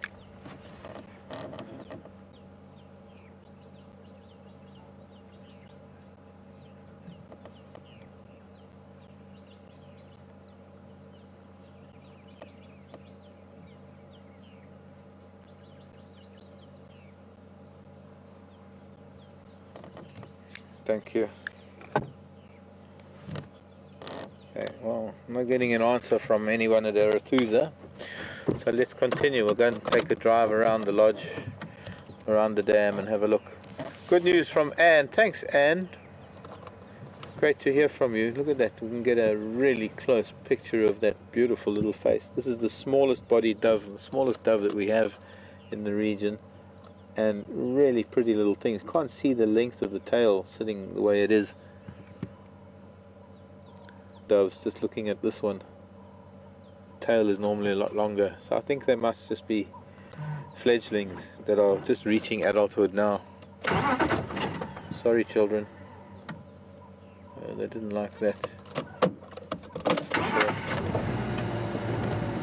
Thanks, Anne. Anne saying that both Shadow and the cub were seen on Elephant Plains last week, or within this last week, on an impala kill. So both are okay, which is really wonderful news. That must have been just after we saw her on the airstrip a few days ago, or maybe before then. I don't know. I can't even remember what day it was. I can't remember when it was that we had the cub in the tree, with the hyena at the bottom and the whole saga playing itself out. But it's good news. It's really good news to know that after that particular episode that the cub is okay and that she managed to get it away from those hyenas. And they have been seen feeding together on an impala kill, which is great. I know that the Birmingham boys are somewhere. I'm just hoping maybe I can bump into one of the game drive vehicles and we can talk about it, but it seems that I don't think the radio is working too well.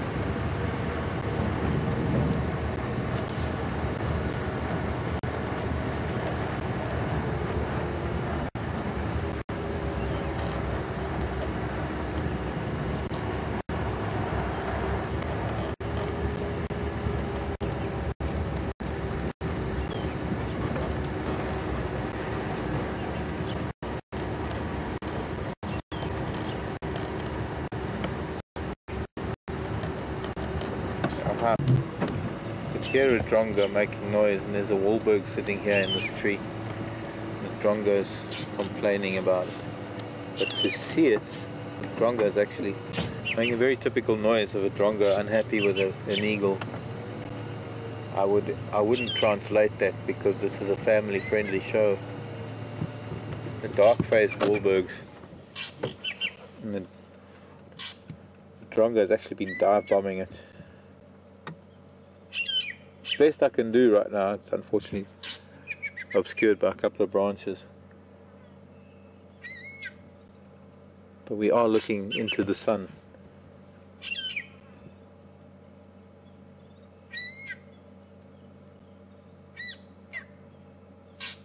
It's almost making a Wahlberg's eagle noise, this drongo,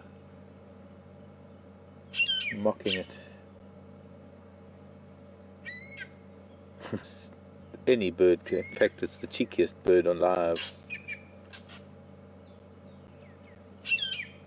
The eagle just can't do anything about it.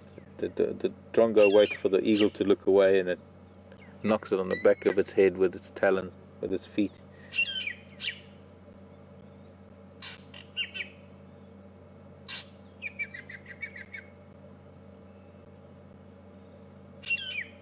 And I think the eagle is just trying to ignore it.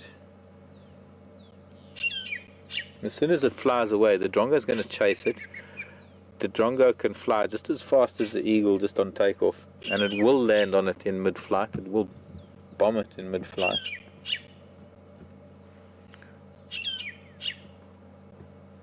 If anything, the only way it can take off is actually the other way, because there are branches to come forward this way.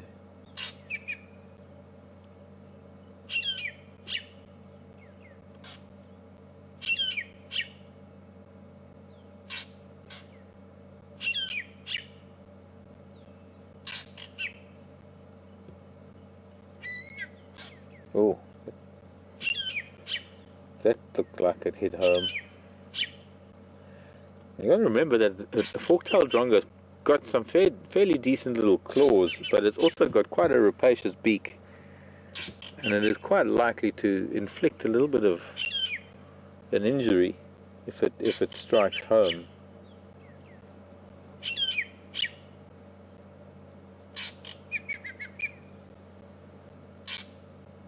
It's telling the whole world this long story about this Wahlberg's eagle and what it's been doing.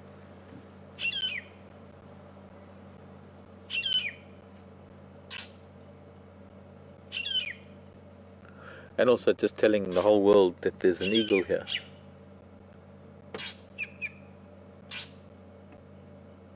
And at the same time it's trying to intimidate it. It's trying to force it to move out of its territory, because the drongo doesn't want an eagle around. The whole drongo repertoire falls away when there's an eagle in its space.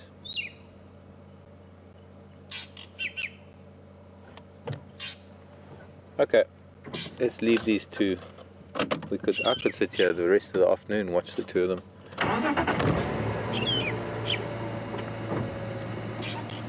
Okay, no fighting, children, just be good to each other. Not that they're eating the same food. Drongo's eating insects. But I think it's upset with the eagle because the eagle eats birds.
lovely view of the mountains from here.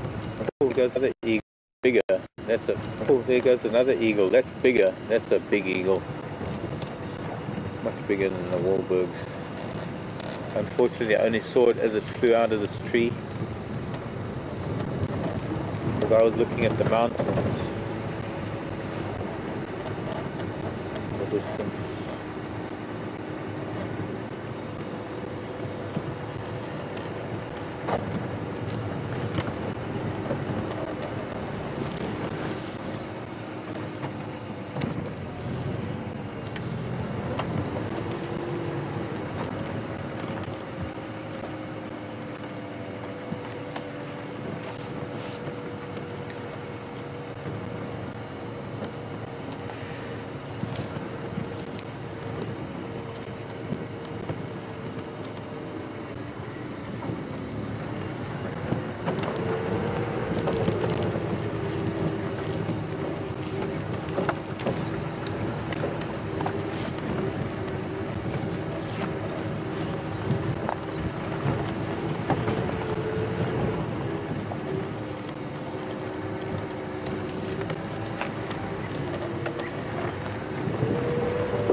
Got to go through a couple of dips. I'm hoping we're going to stay, or you're going to stay with us as we do so.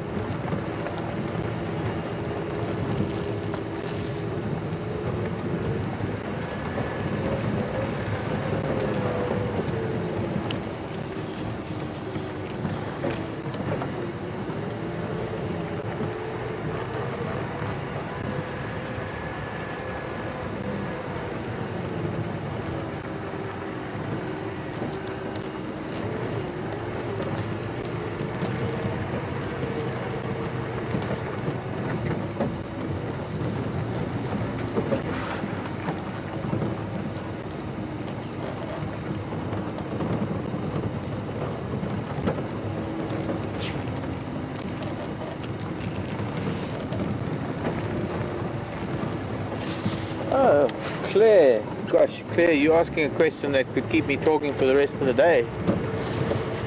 Claire's asking, what happens if there are animals on the airstrip and a plane comes into land? Actually, there's a protocol, Claire, that vehicles have to drive up and down and make sure that the airstrip is clear. In fact, particularly because the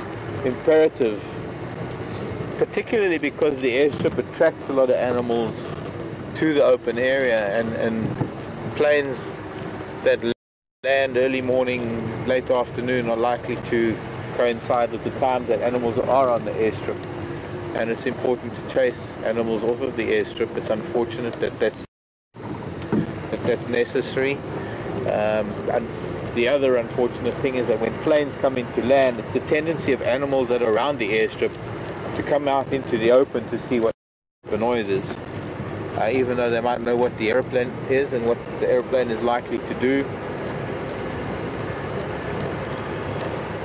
In most of my history, most of my last 20 odd years or so, has been in places that are so remote that the only access has been through small planes, small Cessnas and Pipers and 4 and 6 and 8-seater planes.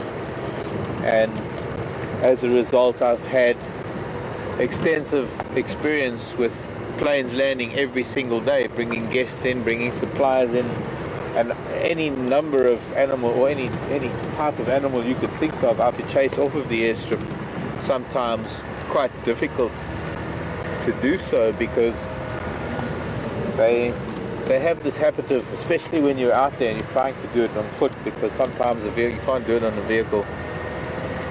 They'll run off into the bush, but then they'll run down the airstrip and then come out back into the open 200 or 300 meters away. And some of these airstrips are, let's use yards, not meters, but some of these airstrips are maybe 1,500 yards. I mean, they're huge. They're half a mile long. It's nearly more than that. So some of these airstrips, it's very difficult to be able to monitor both top end and bottom end at the same time. The things I used to do is I used to have an air radio. I used to have a radio that had only the air traffic frequencies, and I could speak to the pilots on their frequency. I think it was 11820, I think. And I remember and I'd be able to advise them to stay up until I could get giraffe or impala or airstrip.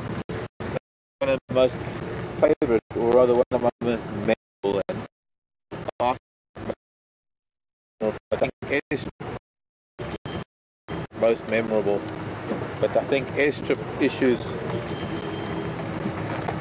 I can probably think of something that is one of the most memorable. Was when I had my boss flying in at about 7 in the morning. It was crack of dawn. Well, it wasn't crack of dawn, but it was very, very early. Sun had just risen. In East Africa, the sunrise and sunset doesn't vary much during the year. It's pretty much the same, and when you're close to the equator, it's pretty much the same all year round. Anyway, digressing. He was landing, and there was a pack of wild dog on the airstrip, and I just couldn't get them off the airstrip. I parked the vehicle and I ran towards them, and they ran off the airstrip and appeared a couple of 100 meters further down. And I don't think I've ever run so much since the army, since my army days, being a Marine.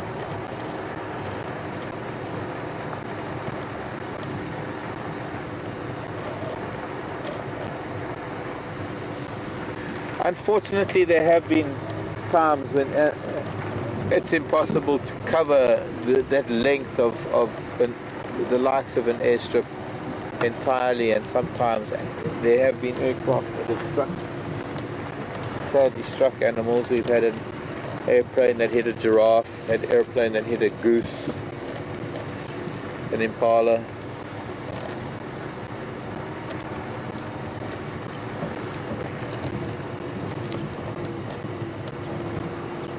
I was visiting some really beautiful sites here at Arathusa today because of the light.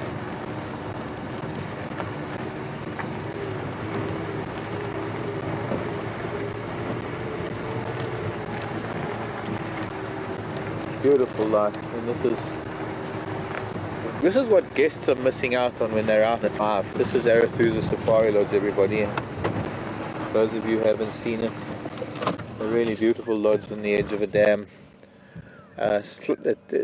It's a little different to Djuma. It's a different concept, so it's not quite competition in sense of its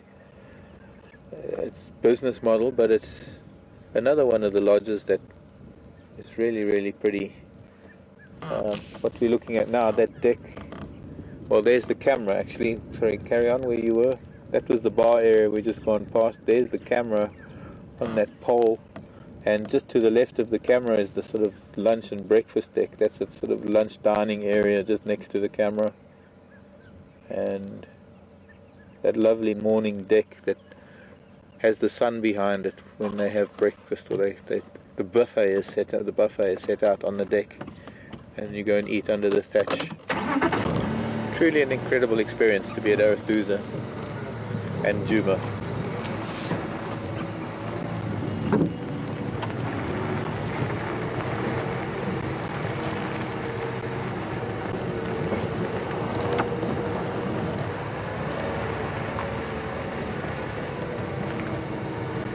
Oh, look at that.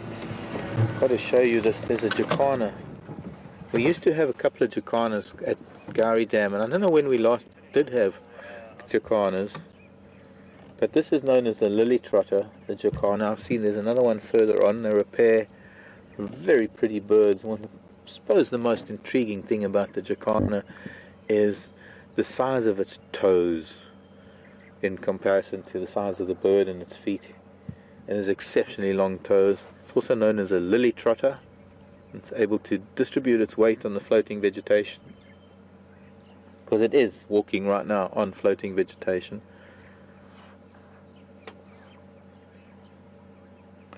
The African jacana. We also get a lesser jacana in southern Africa.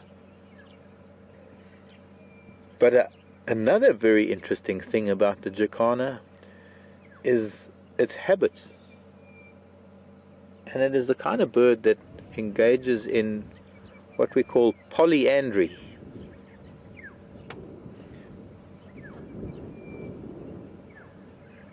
And where we understand the concept of polygamy very well, polyandry is the opposite, where a female will have multiple husbands or multiple mates. And what she does is she actually finds a male. She finds a male and courts with him. They set up a nest. She promptly lays eggs and leaves. And he is then left to not only incubate but also take care of the chicks, while she's off finding another male to do the same thing. And even goes so far as if she finds another male that has chicks, she's even liable to kill the other chicks so that she can produce her own eggs. And a rather incredible example of polyandry in the birding world. Having said that, I think we're going to head over to Scott, because we're starting to lose a little bit of a visual with these jacanas. It's going to be great to be able to come and see them again, and hopefully we might even get a pair of jacanas that come to Gowrie Dam. Gowrie Dam used to have this Ludwigia, this plant that is now spreading quite considerably over Arathusa Dam. We must have a look and see how much there is at Djuma, but when there was some at Djuma, we had jacanas there. I remember seeing them on the Djuma waterhole camera years ago. Let's go see what Scott's got for you, or what Scott's up to rather. And I'm going to start making my way back towards Djuma and see if we can all work together and find that leopard that's been wandering around.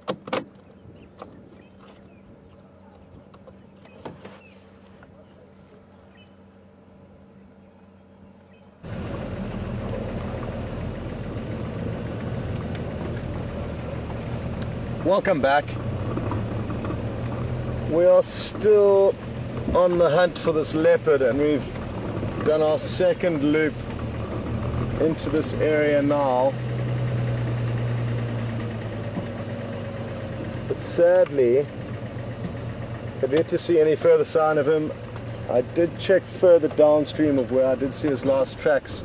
He was crisscrossing through the riverbed, but in it, downstream towards where we are here, but probably about half a mile upstream. And we linked ahead about kind of midway between here and the last tracks, so about a quarter of a mile ahead of the last tracks, and couldn't come up with anything. So we're not sure if he veered out of the riverbed or if he potentially is just sleeping somewhere in the riverbed. We don't know, but we are at least in the area, and we could bump into him at any stage. There's no sign of him coming out here through the riverbed, so we'll just continue and do another big loop around.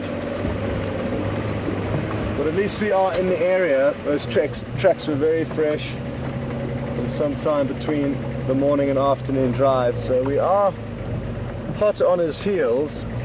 Sadly, it's very, very thick, and the roads don't follow this riverbed very closely, so it makes checking it difficult.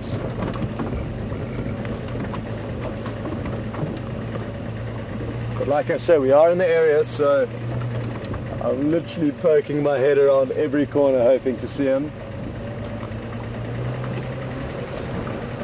I'm glad that you got to see a beautiful, beautiful bird, the African jacana. That's one that I've yet to see since I've been here.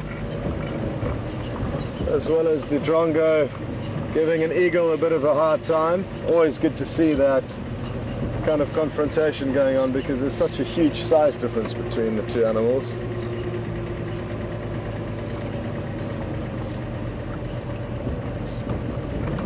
No.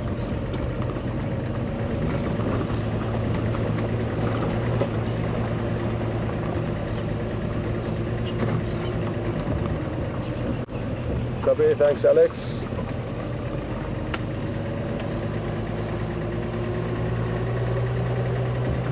So I think we've already invested so much time in this leopard that we will continue to try looping up and down these roads. It is worth the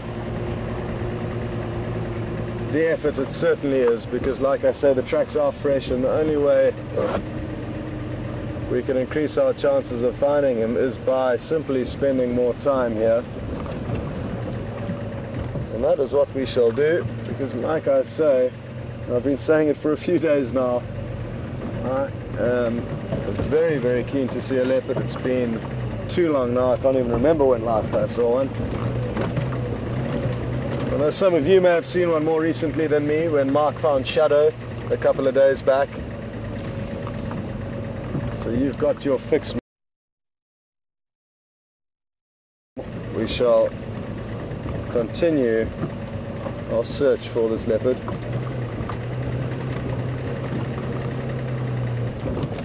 And then we will... Sorry? Oh, well spotted, Vim. How do I plan on seeing a leopard if I can't even spot a Minyala? I think we might have to go... Oof. I'm going to get you.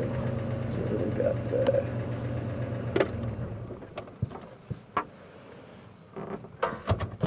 Beautiful. This is a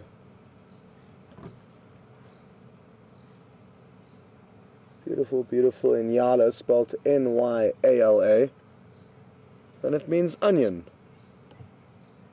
in the local language, and that's because of those vertical white stripes that resemble onion rings. And they really are such beautiful antelope. And there's another one coming into frame from the left of the screen.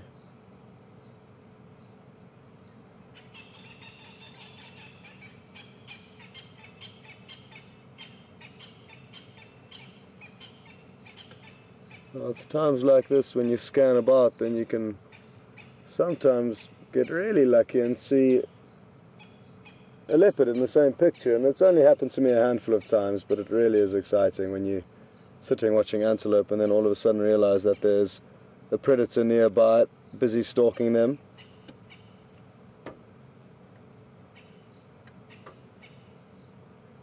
This looks like a mother and her lamb in the shots. There's a few more dotted about. I think there's also a big male that I saw a dark shape of behind some thicker vegetation.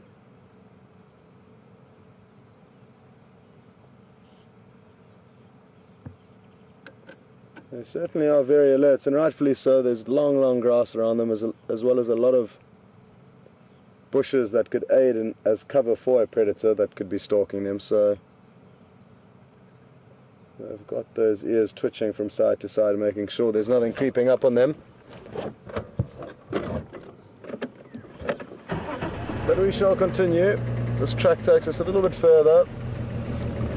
Then we shall turn around and go back on the same route that we've just come to get here.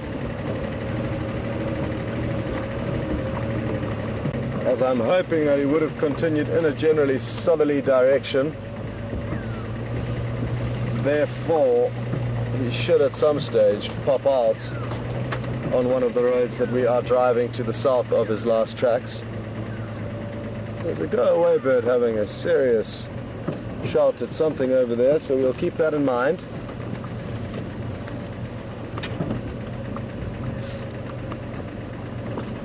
It could simply be that it's just that time of the evening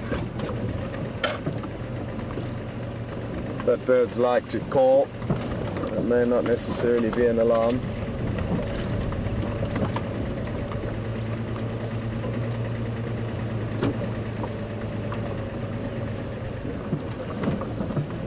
Okay, VM, so there is that dead acacia that we got to.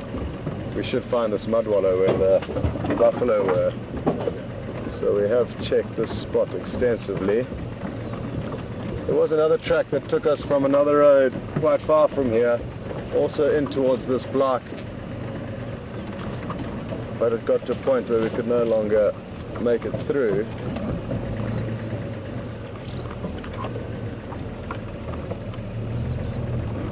And it was in a mud wallow similar to this, where we saw a few buffalo. It could just be up ahead in a different one. We'll continue and have a look. Here they are. Can you see them? Yep, right in front of us. Oh, cool. Oh, that's useful to know.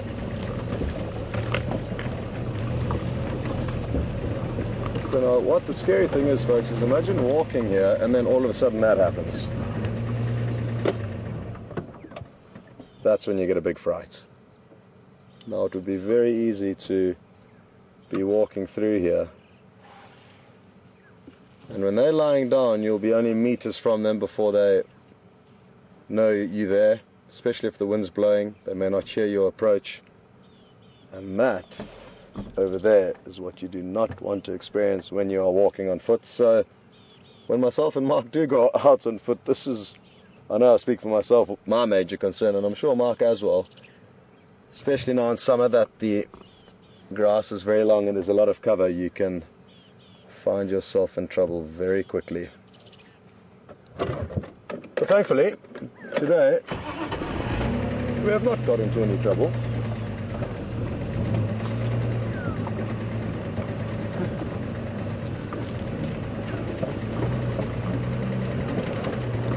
Okay.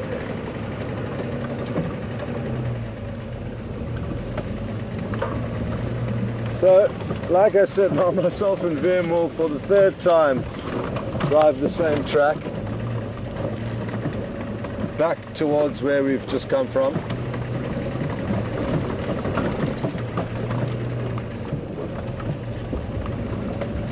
And the great thing is, even if we don't bump into this specific leopard, we may bump into another leopard or another interesting animal. Even though we're driving the same road, so much can change in a short space of time. As you can see, the vegetation is so thick that you could quite easily miss animals that are only meters off the road and then drive back 5 minutes later and see them.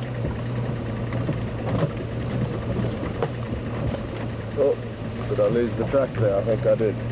Yeah, okay, we'll pioneer a new one.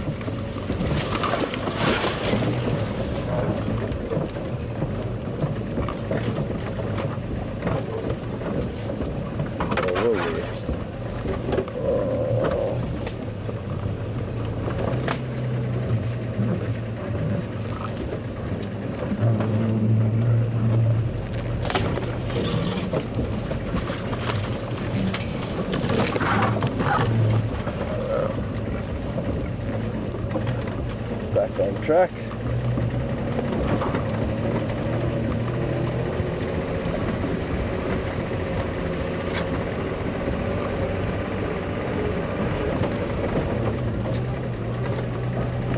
It's that beautiful stage in the evening, and just within a few minutes you feel a drastic temperature drop, and I really enjoy that change of temperature that really cools things down, and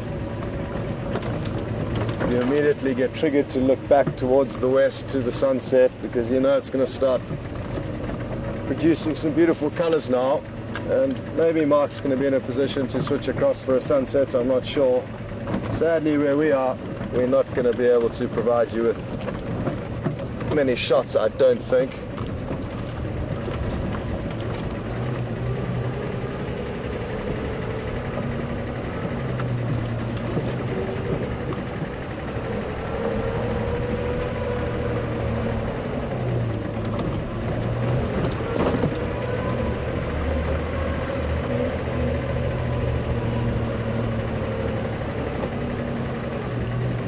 Ellen's asking, good afternoon Ellen, good evening, welcome on board.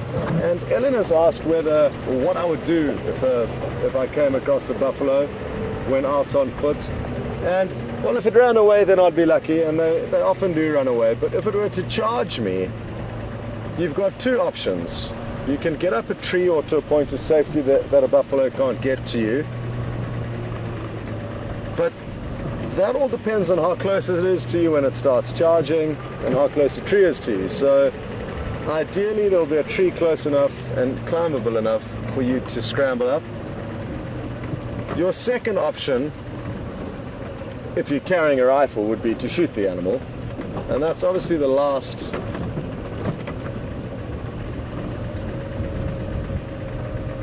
thing you want, is to have to shoot an animal out here. But with buffalo, that can often be your only option if there's not a tree, because unlike rhino, elephant, lion, leopard, who will often stop if you stand your ground, and I say often, not always, but will often stop if you stand your ground, the buffalo we'll simply just take that as a free invitation for an easy blow to you. So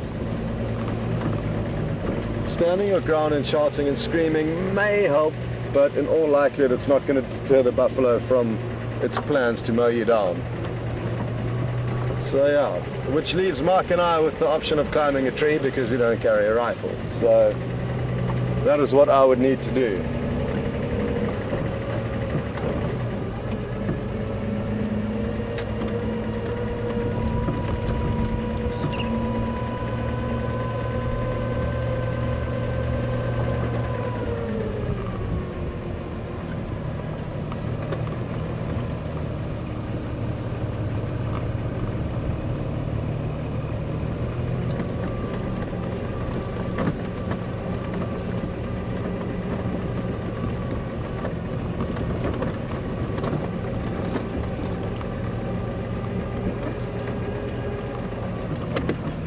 Copy that, Alex. I'm going to have 1 or 2 minutes and then we'll cut back to Mark. I think this leopard might pop up at any second. So give me 1 or 2 minutes and then we'll cut back to him.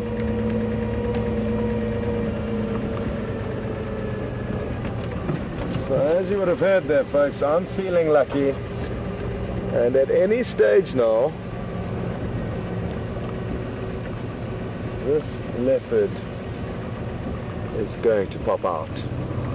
So I've given myself, or us rather, 2 minutes. And we'll cut back to Mark and see what he's up to, because that will allow me to focus on this task, possibly get off on foot again.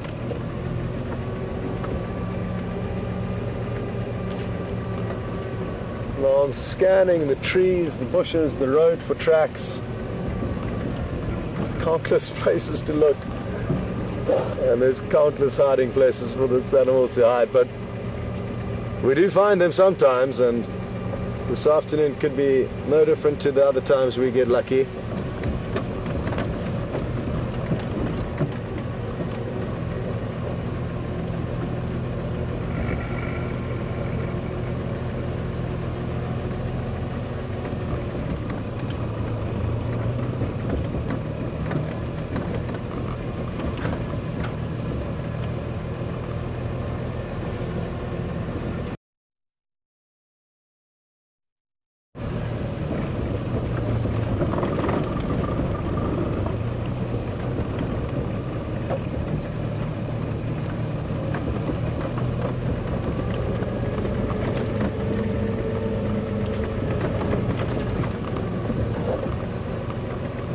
Okay, well, I think that's the 2 minutes up, so thanks for joining myself and VM here, and we will continue this search and hopefully you'll come back to us with a leopard. If not, enjoy whatever Mark has in store for you there, and we'll catch up a little bit later.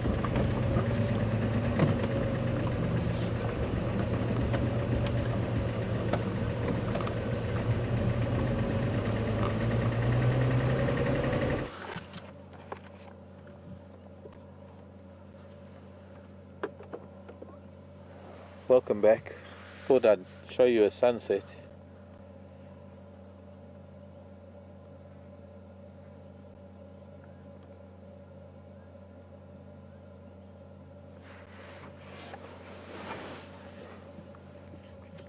Quite a bank of cloud that's going to be obscuring it a little bit, but we still got some really lovely colour closer in.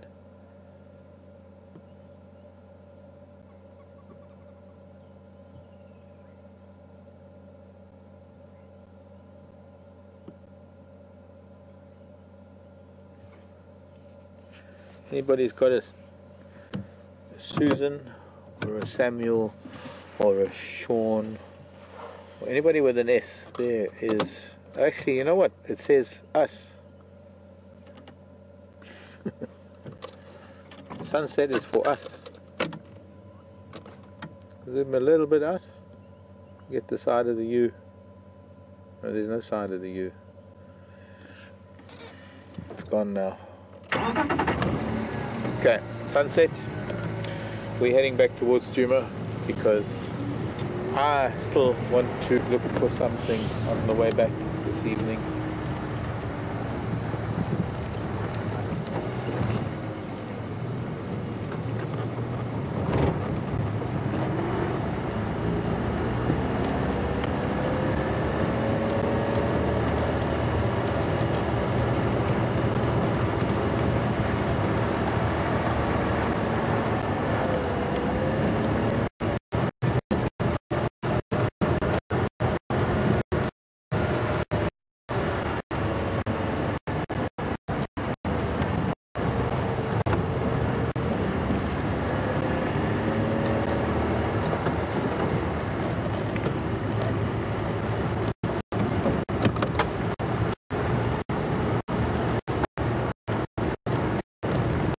Copy that, thank you.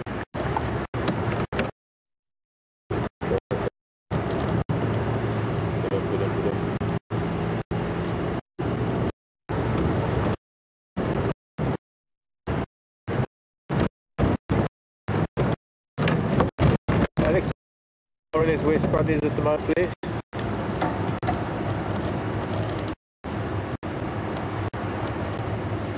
That would help me.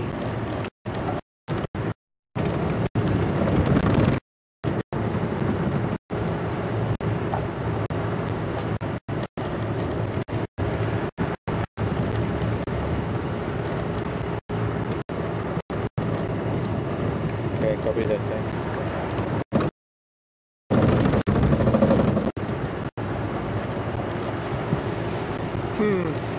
So, our choice of road,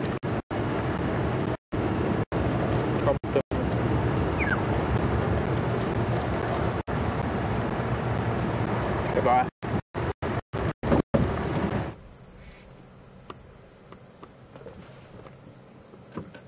Well folks, interestingly enough, Liam's pointing up into the tree because I'm busy taking a bit of a comfort break, but I will be back in the vehicle shortly and we will continue the leopard hunt.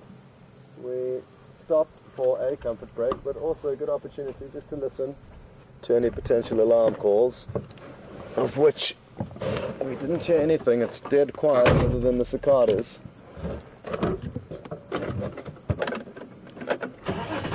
But welcome back, and I didn't even say goodbye earlier because I thought we had about an hour left of game drive, but thankfully, due to Mark's lack of signal, we have got you back, and now myself and VM can say goodbye and thank you very much for joining us.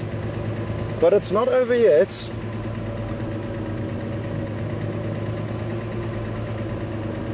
And I am still feeling lucky. I'm convinced he's still down in here somewhere. We've been scouring the road network that surrounds this block, and there's been no sign of him crossing out. There's a chance he may have crossed one of the roads and we missed his tracks, but like I say, I have been scouring them, and there's been no indication of him leaving this area. Like I did say earlier though, sadly, because it is so thick, we just can't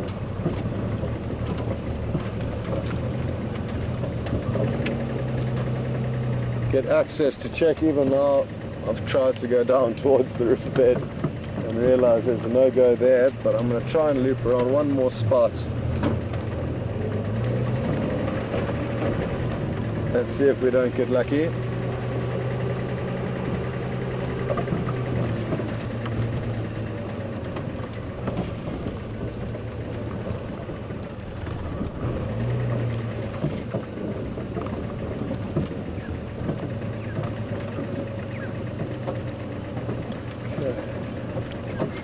So we're approaching the riverbed that he did head down into, and I followed his tracks. He crisscrossed all through this area,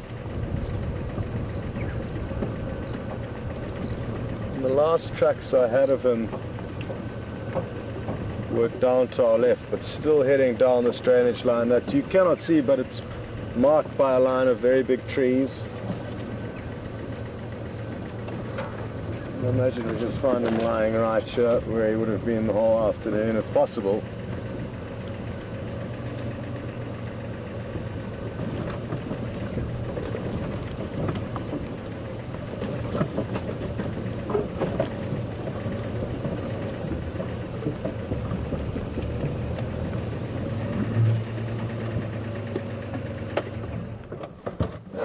Okay.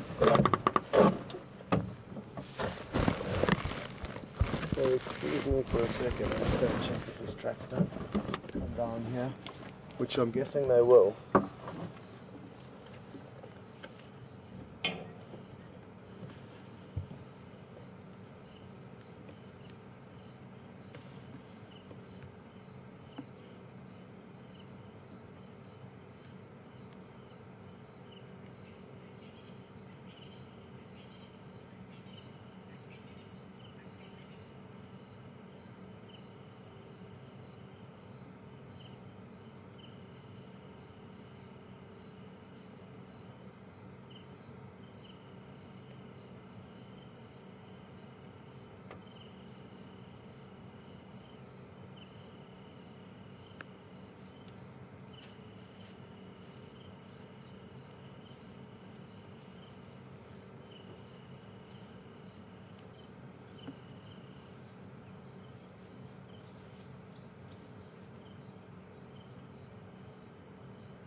was another game viewer that's coming to have a look. Give us a hand here.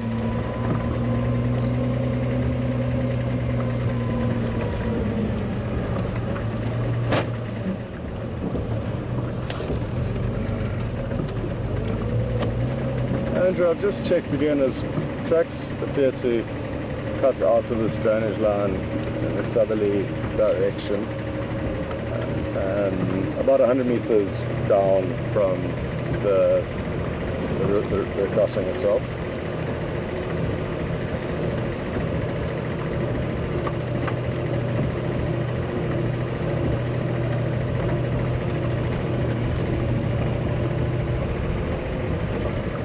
Okay, just 7 minutes left, folks. Alex, has Mark said his goodbyes, or are you wanting to link back to him?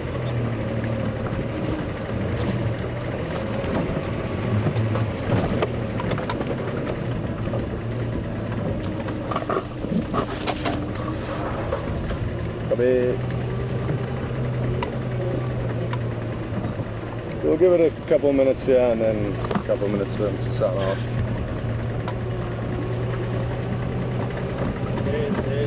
Hey? Yes! We found him! Andrew, we've got him here.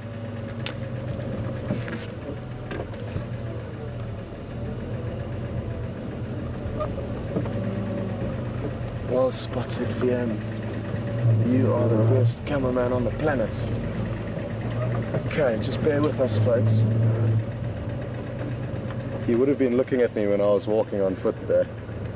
Go ahead.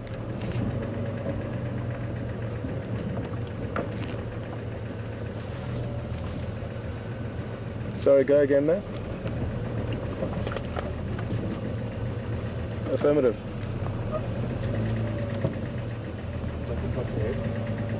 Of course. Yes, yes, sorry.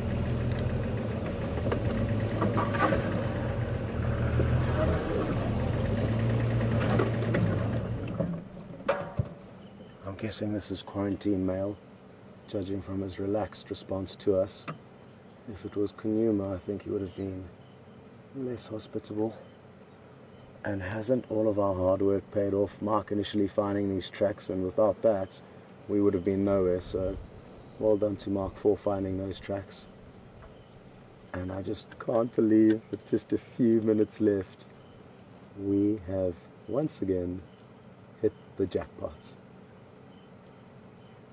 And also, a big thank you from, like I said, to Mark for finding the tracks, and to VM, who spotted it. So I heard him say, there it is, and I was like, am I imagining things? And he said, there it is again. And lo and behold, here it is. Now, I was walking just below where he is here, and that is exactly where I saw his tracks come up out of the riverbed. So, like I say, I think he was sleeping in the riverbed, because we have driven past here before and didn't see him. And then he's got up and just come up, literally I was probably 10 meters below him in the riverbed just a few moments ago.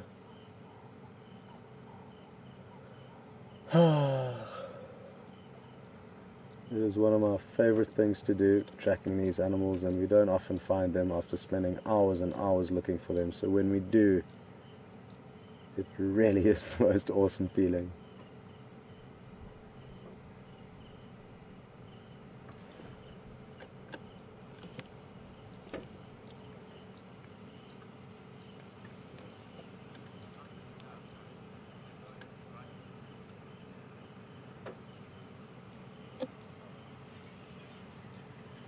And what's also great is that Andrew, the other vehicle that was coming in this area to help us, has been rewarded.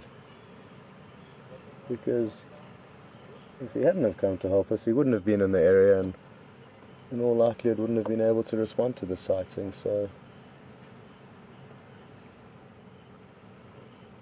it's all worked out marvelously.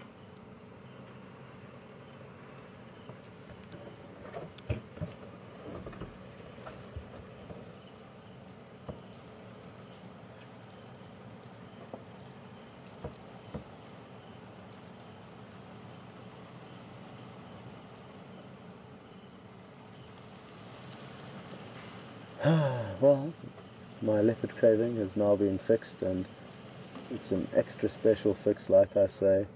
Bumping into these animals is wonderful, of course.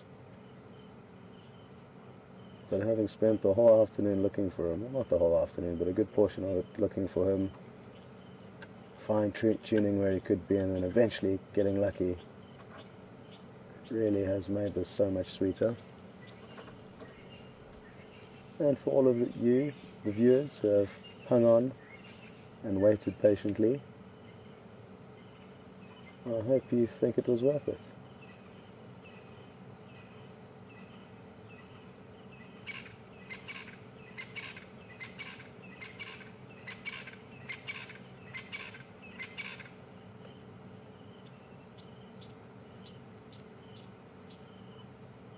Copy that, thanks Alex.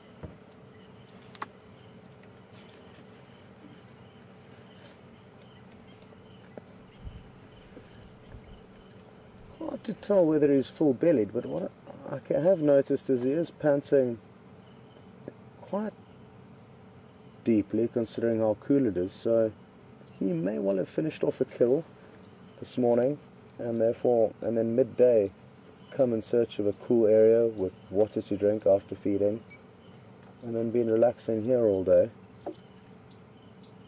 So I'm guessing if he does get up, he's going to have a full belly.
Another reason why I think he could be full-bellied is because of the fact that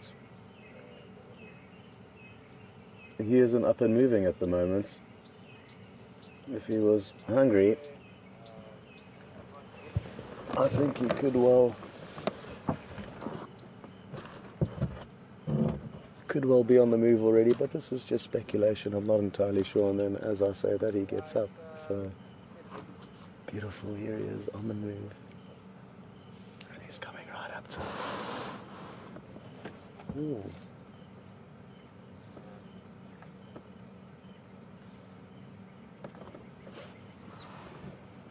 Maybe it is Kunyuma. I still haven't had a proper look. Look at that shot. Incredible. What a beautiful cat. It is full-bellied though, relatively full-bellied. So that we've ascertained. And has anybody got an ID on it yet? I've just been so happy to see it that I haven't even been focusing on the spot pattern, and I've just been enjoying things. So Alex, if you know, please let me know. Okay, so this quarantine, interesting that he did give us a little snarl there on his way past. I don't know what VM could have done to cause that, but what a great shot also when he just had one eye poking around the vehicle.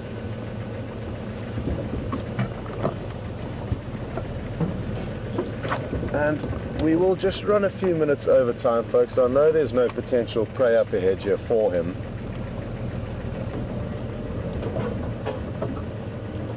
It appears he may be having a toilet break. I think that is what's going on.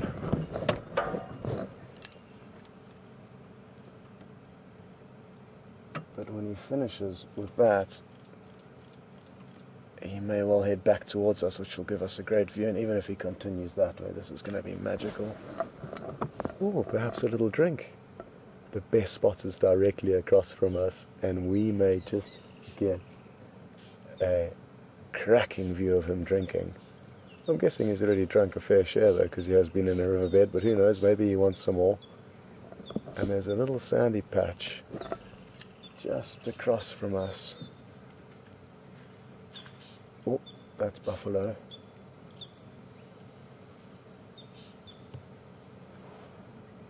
Okay, so it has been confirmed that it is Kunyuma.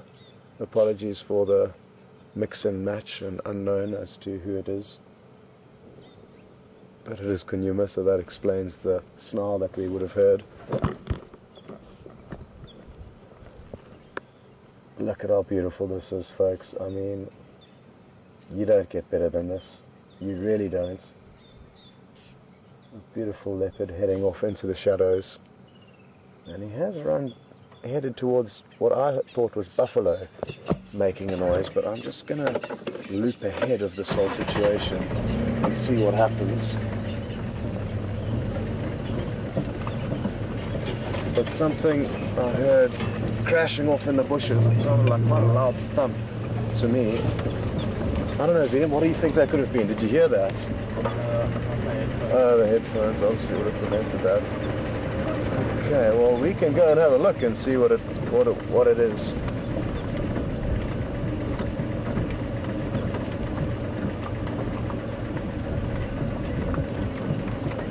Again, a very big thank you to VM for spotting it. It wasn't easy to spot. It certainly wasn't where it was. So, very well done to him for spotting it.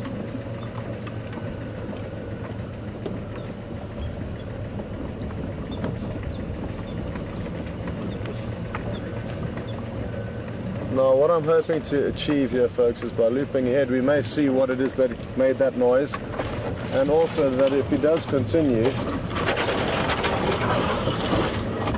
we'll get a frontal shot of him coming past us. I'm just trying to establish where our best place to wait for him would be. Always a bit of a gamble doing this, but we've had such great views already, we may as well go for the ultimate.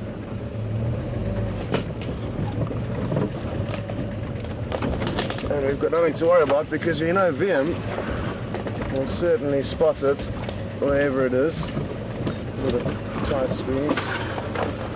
Go ahead.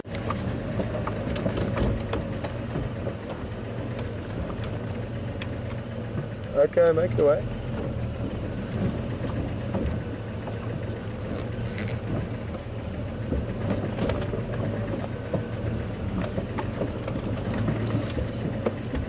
And no sign of him at the moment.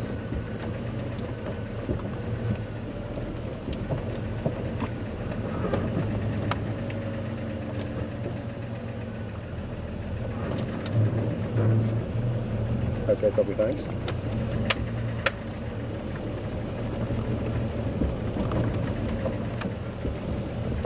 Okay, well, thankfully the other vehicle's given us some pointers as to where... Oh, here he is, through that little gap there, VM. Perfect, thank you.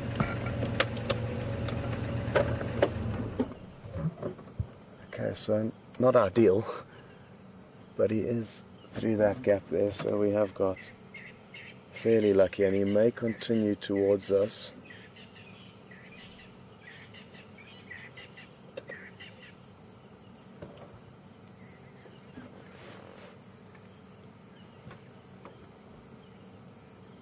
It's just stopped and it's listening, but it may well continue towards us, so we'll give it a few more minutes here.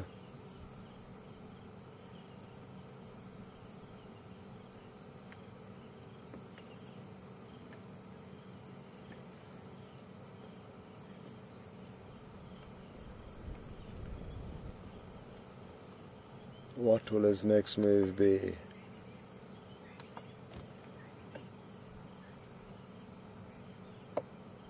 think he's still intent on possibly whatever animals those were that ran off or made that noise. I'm just going to creep forward if he does stay there, which it looks like he's doing. Is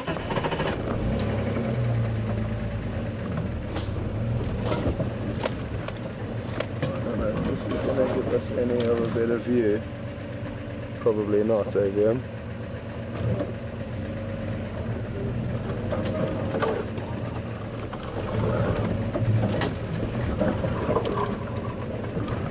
That might work from there.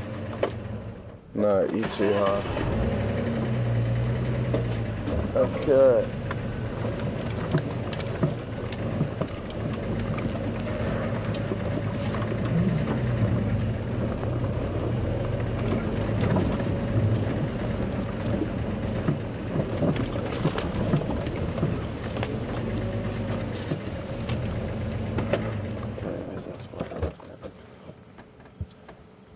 This should work. Okay, this should. Have you got him? Try and get him there, yeah. I think he might have a go.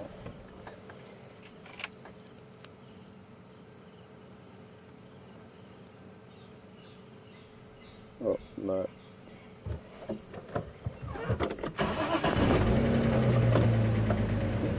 Just try and get you one last shot of his head, and I think that would work. Vaguely. And folks, he is in a very thick area. We have got to see him, and I think now would be best for us to leave him alone, for him to do his business. We can't follow him easily here, and we will chase off any potential prey if we do try to follow him through this thick vegetation. So let's leave him to it, and thanks so much for following us. Goodbye from Mark, Ryan, Vim and myself, and perfectly cute as he's heading down off into the riverbed.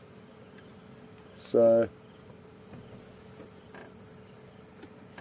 tomorrow it will be myself out in the morning and both myself and Mark in the afternoon, and really looking forward to it. Until then, thanks for joining us and goodbye.